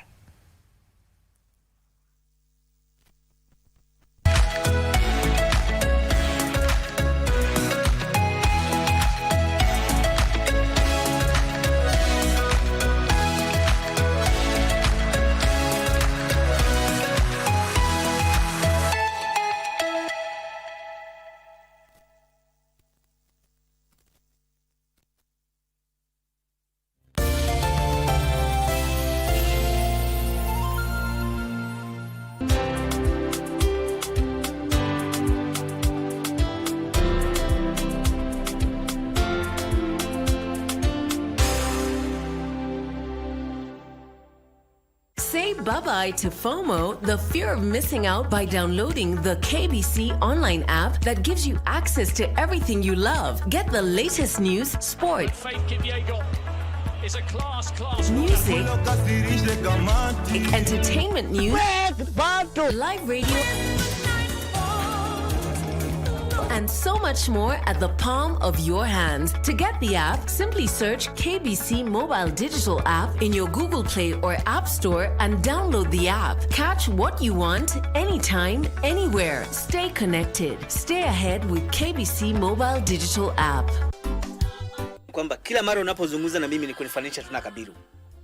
Elewa kwamba mimi na Hashon na Kabiru watu wawili tofauti. Mama ungekuwa unahisi kuchoka, mwanzo kabisa ungehisi kuchoka na hii hulka yako mbaya mbovu ya kumleta kijana mdogo. Mimi kijana mdogo tu kwenye nyumba.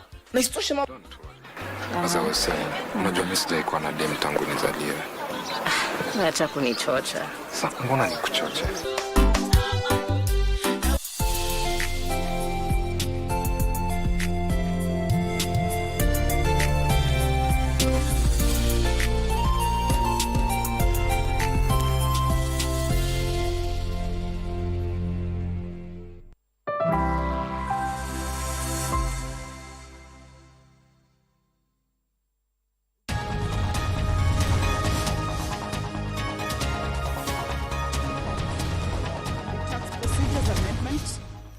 Number 2 bill, a bill that is originating from the National Assembly, and this is a bill that is moved by the leader of the majority party, Honorable Kimani Ichung'wah.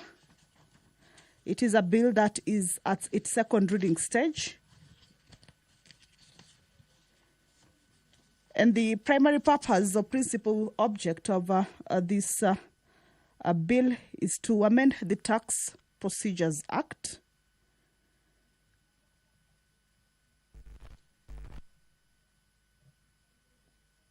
a look at some of the content in the clauses of the bill is that the bill seeks to amend Section 23A of the Tax Procedure Act to prescribe information that must be contained in an electronic tax invoice, to clarify the contents of an electronic invoice in order to prevent disputes, since tax laws are interpreted strictly and not based on intent, and that clarity will also guide the taxpayers on the contents of a valid electronic tax invoice. In the same amendments is that the bill seeks to extend the tax amnesty program from 30th June 2020